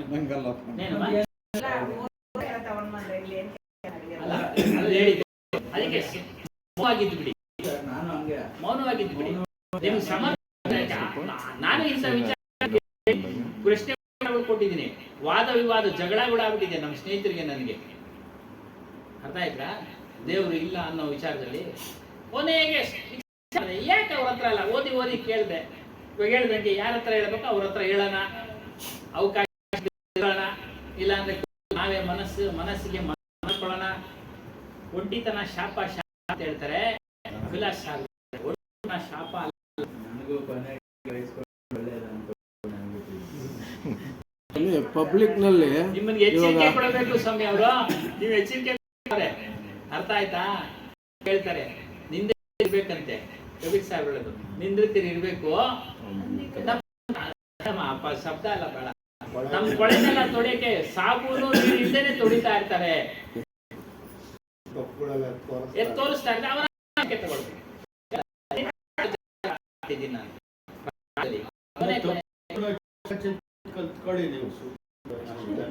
ಮೌನ ಆಗ್ಬಿಡಿ, ಮಾತಾಡ್ಕೊಂಡು ಸುಮ್ಮನೆ ಏನಂದ್ರು ಸುಮ್ಮನೆ ಆಗ್ಬಿಡಿ. ಗೊತ್ತಿಲ್ಲಪ್ಪ, ನೀವು ಅಲ್ಲಿ ಬಂದ್ರಿ ಅನ್ಬಿಡ್ರಿ, ನೀವು ಅಂತ ಯಾರಿಗೂ ಗೊತ್ತಾಗದಿಲ್ಲ. ಅವ್ರು ಬಂದ್ರು ಪ್ರಶ್ನೆ ಹಾಕಿದ್ರು ಸಹ ಒಂದೇ ದಿನಕ್ಕೆ ಏನು ಗೊತ್ತಾಗವಾಗಿ ಬರ್ತಾ ಇರ್ಬೇಕು. ಎಷ್ಟೋ ಜನ ಕರ್ಕೊಂಡು ಬಂದ್ರೆ ಅಲ್ವ ನೀವು ಎಲ್ಲ ಅವೆಲ್ಲ ಏನೇನೋ ಇಲ್ಲಿ ಅನುಕೂಲ ಸಿಗ್ತದೆ, ಮೋಕ್ಷ ಒಂದೇ, ಹಣಕಾಸು ಅದು ಇದು ಒಳ್ಳೇದಾಗ್ತದೆ ಅಂತ ಬರ್ತಾರೆ. ಈ ಪಬ್ಲಿಕ್ನಲ್ಲಿ ಪ್ರಚಾರಗಳು ಮಾಡೋರು ಮೈಸೂರಲ್ಲಿ, ಅವರು ಅಲ್ಲಿ ಬರೋರು ಸಾಮಾನ್ಯವಾಗಿ ಜ್ಞಾನಿಗಳು 1000ಕ್ಕೆ ಒಂದು 10 ಜನ ಇರ್ಬೋದು ಅಷ್ಟೇ. ಎಲ್ಲ ಮಾಮೂಲಿ ಸಾಮಾನ್ಯ ಜನ ಅಂತ ನಾವು ಈ ವಿಷಯಗಳನ್ನೆಲ್ಲ ಜಾಸ್ತಿ ಇದೇ ಮಾಡಬೇಕು ಅಂತ ಹೇಳಕ್ಕೋದ್ರೆ ತಪ್ಪಾಗಿ ತಿಳ್ಕೊತಾರೆ. ಅದಕ್ಕೆ ಅವರು ಇದ್ರನ್ನು ಬೇರೆ ಸೇರಿಸಿ ಹೌದು. ಇದೇ ವಿಚಾರ ಬಂತು, ಒಬ್ರು ಹೇಳಿದ್ರು, ಅವರೆಲ್ಲ ಬರ್ತಾರೆ ಪಾಪ, ನಮಗೆ ಸಾಧು ಆಗ್ಬೇಕು, ಅವರು ದೀಕ್ಷೆಯನ್ನು ತಗೊಂಡು ಮಾವನೇ ಆಗ್ಬೇಕು, ಸೋದ್ರು ಮಾಮ ಹೊಸಬರು ಬಂದವರು ಮಾಮ ಜನ. ನೀವ್ ಹೇಳ್ದಂಗೆನೆ ಬಂದವರೆಲ್ಲ ಕೇಳಕ್ ಇಲ್ಲ, ಅವರವರು ಸಂಸ್ಕಾರವಾಗಿರ್ತವೆ. 10 ಜನದಲ್ಲಿ ಒಬ್ಬರು ಕೇಳಿದ್ರೆ ಹೆಚ್ಚು. ಆದ್ರೆ ಹಾಗಂತ ನಮ್ಮ ಪ್ರಯತ್ನವನ್ನ ನಾವು ನಿಲ್ಲಿಸಬಾರ್ದು. ನಮ್ಮ ಪ್ರಯತ್ನವನ್ನ ನಿಲ್ಲಿಸಬಾರ್ದು. ಒಂದು ಶಬ್ದ ಹೋಗಿ ಅದನ್ನ ಅವನು ಮನನ ಮಾಡ್ತಾ ಇದ್ರೆ ಮುಂದಿನ ಜನ್ಮದಲ್ಲಿ ಅವನಿಗೆ ಫಲ ಕೊಡುತ್ತೆ. ಅಷ್ಟೇ ನಾವು ನಿಲ್ಲಿಸಬಾರ್ದು. ಮನೆ ಏನು ಹೋಗ್ತಾ ಇಲ್ಲ ನಾವು ಹೇಳೋದಕ್ಕೆ ಅಲ್ಲಲ್ಲ. ಆಶ್ರಮದಲ್ಲಿ ಅಲ್ಲೂ ಅಷ್ಟೇ, ಆಶ್ರಮಗಳಲ್ಲಿ ಬರೋದು. ಸಿದ್ಧಾರ್ಥ ಕೆಂಪೇಗೌಡ ಟಾಕೀಸ್ ಹತ್ರ ಒಂದೈತೆ, ವರ್ಷಕ್ಕೊಂದ್ಸಲಿ ಆ ಸಪ್ತಾಹ ಅಂತ ಮಾಡ್ತಾರೆ. ಬೆಳಿಗ್ಗೆ ಸಂಜೆ ಇಷ್ಟೇ, ಇದಕ್ಕಿನ ಒಂದು ಡಬಲ್ ಜನ ಇರುತ್ತೆ. ಒಂದು 100 ಜನ ಕುಳಿತುಕೊಳ್ಳೋ ಹಾಲಲ್ಲಿ ಒಂದು 20-25 ಜನ ಇದೆ. ಬೆಳಿಗ್ಗೆ ಹೊತ್ತು ಒಂದು 20, ಸಂಜೆ ಕೊನೆ ದಿನ ಬರ್ತಾರೆ ಸುಮಾರು ಸಾಕಷ್ಟು ಜನ. ಅವತ್ತು ಊಟದ ವ್ಯವಸ್ಥೆ ಇರುತ್ತೆ, ಬೇರೆ ದಿವಸ ಪ್ರಸಾದದ ವ್ಯವಸ್ಥೆ ಇರುತ್ತೆ, ಕೊನೆ ದಿನ ಊಟದ ವ್ಯವಸ್ಥೆ ಇರುತ್ತೆ. ಏನೋ ಮಾಡ್ಕೊಂಡು ಬರ್ತಾರೆ. ಎಲ್ಲರೂ ಕೇಳಲಿಕ್ಕೆ ಆಗೋದಿಲ್ಲ, ಯಾರೋ ಒಬ್ರು. ಅದೇ ರೀತಿ ಅವ್ರು ನಿಲ್ಲಿಸಿಲ್ಲ, 75 ವರ್ಷದಿಂದ ಮಾಡ್ತಾ ಇದ್ದಾರೆ. ಯಾರು ಕೆಂಪೇಗೌಡ ಟಾಕೀಸಿಂದ ಅವ್ರ ಗುರುಗಳ ಆರಾಧನೆ 75 ವರ್ಷದಿಂದ. ನಾವು ನಮ್ಮ ಆರಾಧನೆ 38ನೇ ವರ್ಷದಿಂದ ಮಾಡ್ತೀವಿ. ಕಬೀರ್ ಸಾಹೇಬರ ಆರಾಧನೆ ಈ ಬಿಲ್ಡಿಂಗ್, ಹೊಸ ಬಿಲ್ಡಿಂಗ್ ಲೆಕ್ಕಕ್ಕೆ ತಗೊಂಡ್ರೆ 50 ವರ್ಷದಿಂದ ಮಾಡ್ತಾ ಇದೀವಿ. ಅದಕ್ಕೆ ಮುಂಚೆ ನಾವು ಮಾಡ್ತಾ ಇದ್ರಂತೆ ಕೌರ್ಪೇಟೆಯಲ್ಲಿ, ನಮ್ಗೆ ಗೊತ್ತಿಲ್ಲ. 75ರಲ್ಲಿ ಪ್ರಾರಂಭ ಆಯ್ತು. ಆದ್ರೆ ಮಳೆ ಸುರಿಯುತ್ತೆ, ಹೆಚ್ಚು ಕಡಿಮೆ ಏನಾದ್ರು ಸುರಿಯುತ್ತಾ? ಲೋಕೇಶನ್ ಮೇಲೆ ಕಡಿಮೆ, ದಯಾನಂದ ಅಣ್ಣನ ಕಡಿಮೆ ಸುರಿಯುತ್ತಾ? ಓದ್ತಾ ಇದ್ರೆ ಎಲ್ಲರ ಮೇಲೂ ಸಮವಾಗಿ. ಅದೇ ರೀತಿಯಾಗಿ ಜ್ಞಾನಿಗಳು ತಮ್ಮಲ್ಲಿ ತಾವು ತಿಳಿದಿರ್ತಕ್ಕಂಥ ಜ್ಞಾನದ ವಿಚಾರಗಳನ್ನ ಸಮಾನವಾಗಿ ಹೇಳ್ತಾ ಇರ್ತಾರೆ. ಸಾಮೂಹಿಕವಾಗಿ ಯಾರ್ಯಾರು ಎಷ್ಟೆಷ್ಟು ತೆಗೆದುಕೊಳ್ತಾರೋ ಅವ್ರವ್ರಿಗೆ ಲಭ್ಯ ಸಿಗುತ್ತೆ, ಆಗುತ್ತೆ. ಗುರು ಒಳ್ಳೆ ಪದ ಗಮನ ಕೊಟ್ಟಿದ್ದು ಅವನಿಗೇನು ಆಗೋದಿಲ್ಲ, ಗೊತ್ತಾಗಲ್ಲ. ಅದರಿಂದ 1 ಗಂಟೆ, ಅರ್ಧ ಗಂಟೆ, 10 ಈ ರೀತಿ ಸಮಯಗಳು ಕೊಡ್ತೀವಿ, ಎಲ್ರಿಗೂ ಕೊಡ್ತೀವಿ. ಯಾರ್ದೋ ಒಬ್ಬರದ್ದು ಕೇಳಿ, ರಾಮ್ ಸಾಮಣ್ಣ ಅವ್ರಿಗೂ ಕೊಡ್ತೀವಿ. ಇವರು ಚಪ್ಪಣ್ಣಗಳು ಹೊಡಿತಾರೆ, ನನಗೆ ಒಂದೊಂದ್ಸರಿ ಹೊಟ್ಟೆ ಹೊಡಿಯುತ್ತೆ. ಅಸೂಯೆ ಬರ್ತದೆ. ನಗಿಸ್ಬೇಕಲ್ಲ ಸ್ವಾಮಿ ನಿಮ್ಗೆ? ನಾವು ಸುಮ್ಮನೆ ಕೂತಿದ್ವಿ, ಲೆಕ್ಕದ್ವಲ್ಲ, ನಗಿಸ್ಬೇಕಲ್ಲ. ಇದ್ರಲ್ಲ, ಅದಕ್ಕೆ ನಗು ಬಂತು. ಸತ್ಯ ಇಲ್ಲ, ಸುಮ್ಮನೆ ಅದು ಸುಳ್ಳದು. ಈಗ ಅವಾಗ ಸ್ವಲ್ಪ ಹಾಸ್ಯ ಚಟಾಕಿ ಅಂತಾರೆ, ಹೇಳಿದ್ರಲ್ಲ, ಹಾಸ್ಯ. ಹಸು ಏನಿಲ್ಲ ಸ್ವಾಮಿ, ಒಳ್ಳೆ ವಿಚಾರಗಳು ತಿಳಿಸ್ತಾ ಇದ್ದೀರಾ. ಮನಸ್ಸಿಗೆ ಹಂಗ್ ಹಿಡಿಯೋಂಗ್ ಹೇಳ್ತಾರೆ. ಏನೇನೋ ಬರ್ತಾ ಇದ್ವಿ, ಈ ನಿನ್ನೆ ಭಜನೆ ಎಲ್ಲ 5 ನಿಮಿಷ ಕೊಟ್ಟು ಮೊನ್ನೆ ಗುರುಗಳು ಹೇಳಿದ್ರಣ್ಣ, ಅಂತ ಗಣೇಶ ತಿನ್ಸ ನಮಗೆ ಸಾರ್ವಜನಿಕ ಜನ ಎಲ್ಲ ಗಣೇಶ ಅನ್ಕೊಂಡೆ ಅವ್ರೆ. ನಾವು ಆ ಗಣೇಶನಿಗೆ ಏನೇನು ಅಕ್ಷರಗಳು ಅವ, ಬೇರೆ ಪದಗಳು ಹುಡ್ಕೊಂಡು ಹೋಗ್ತಾ ಇದ್ದೀವಿ. ಅವರು ಗಣೇಶನವ್ರಿಗೆ ಅವ್ರೆ ಹಂಗೆ ವಿಚಾರ ಮಾಡಿ ಬೇಕು ನಾವು. ಅಸೂಯೆ ಇಲ್ಲದೆ ಇರೋ ಜನನೇ ಇಲ್ಲ.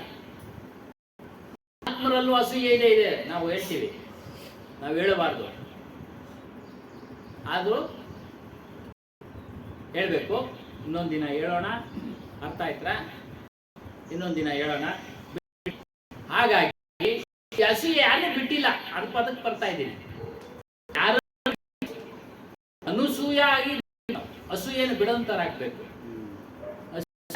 ಬಿಡುವಂತರ ಆಗಿರ್ಬೇಕು. ಪ್ರಾರಂಭದಲ್ಲಿ ಬರುತ್ತೆ, ವಿಚಾರ ಮಾಡಿ ಕಳಿಬೇಕು. ವಿಚಾರ ಮಾಡಿ ಕಳಿಬೇಕು.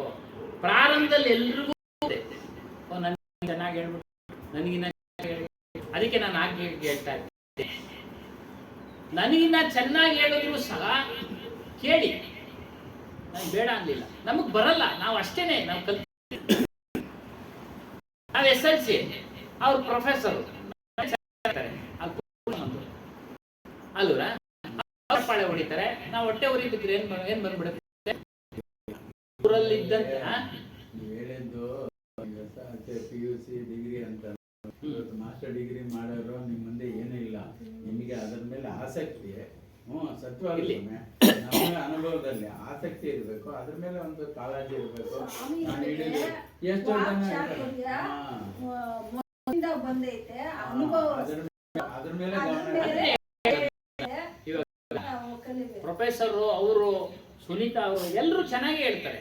ನಾವ್ ಹೇಳ್ತಿದೀವಲ್ಲ, ಚೆನ್ನಾಗಿ ಹೇಳ್ತಾರೆ, ನಮಗಿನ ಚೆನ್ನಾಗಿ ಹೇಳ್ತಾರೆ. ಕೇಳಿ, ಕೇಳಿ, ಸತ್ಸಂಗವನ್ನ ಕೇಳಿ, ಸಾರ ಶಬ್ದಗಳನ್ನ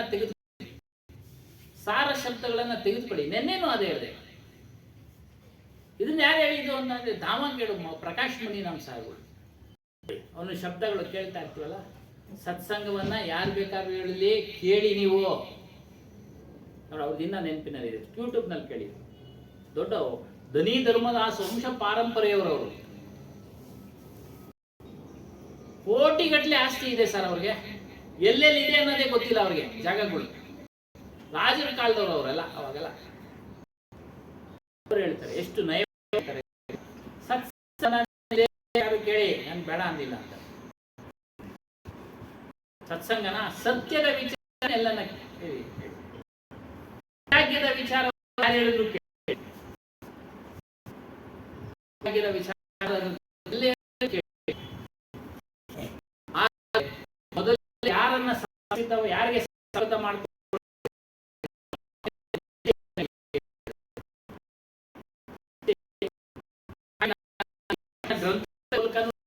ಕರೆಕ್ಟ್. ನೀವು ಅಭಿಲಾಷ್ ಸಾಹೇಬರು ಸಹ ನಡ್ತಾರೆ. ಸಮರ್ಥರಾದ ಗುರು ಬಿಟ್ಬಿಟ್ರು ಒಂದ್ಸರಿ ಹೇಳಿ ಆತ್ಮವಿಚಾರ.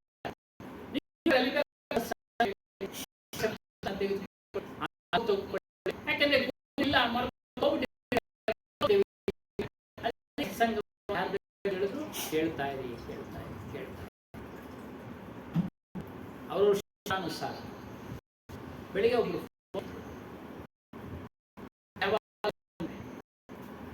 ಎಲ್ಲರೂ ಚೆನ್ನಾಗಿ ಹೇಳಿದ್ರು ಸ್ವಾಮಿಯವರೇ.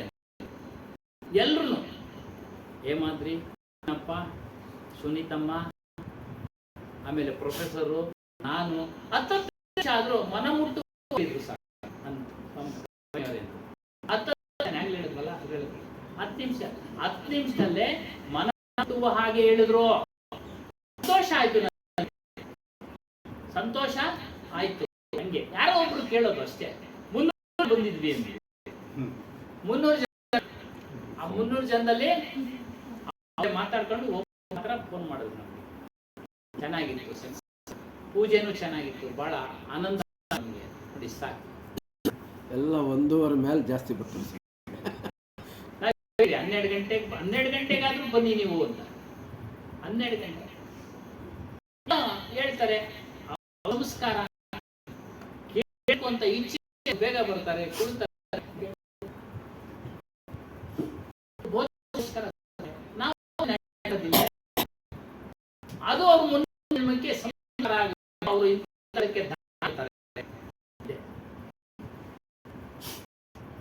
ನೋಡಿ ನೋಡಿದ್ರು ಪರಿವಾರ ಆಗ್ರು ಆಗ್ಬೋದು.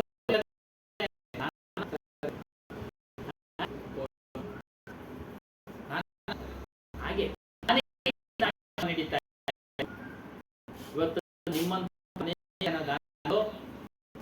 28 ತಿಂಗಳಿಗೆ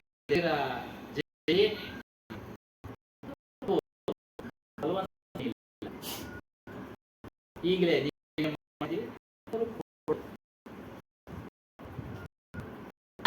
ನಡೀತಾ ಇರೋದು ಆಶ್ರಮ. ಅದರಲ್ಲಿ ನಾನು ಒಬ್ಬ ಸೇವಕ, ಪ್ರತಿನಿಧಿ ಅಷ್ಟೇ.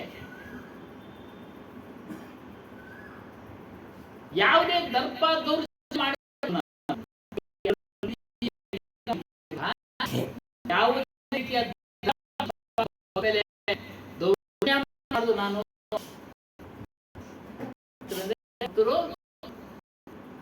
ಕಡಿಮೆ ಆಗಿದೆ.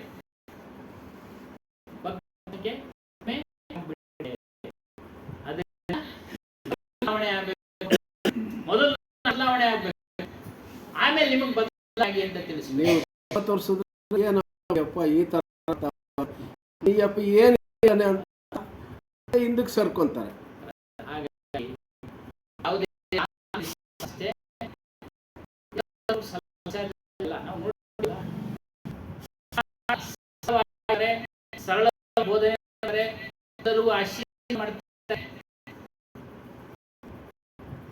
ಸಾಮೂಹಿಕ ಇನ್ನು ಒಳಗಡೆ ಅಡ್ಮಿನಿಸ್ಟ್ರೇಷನ್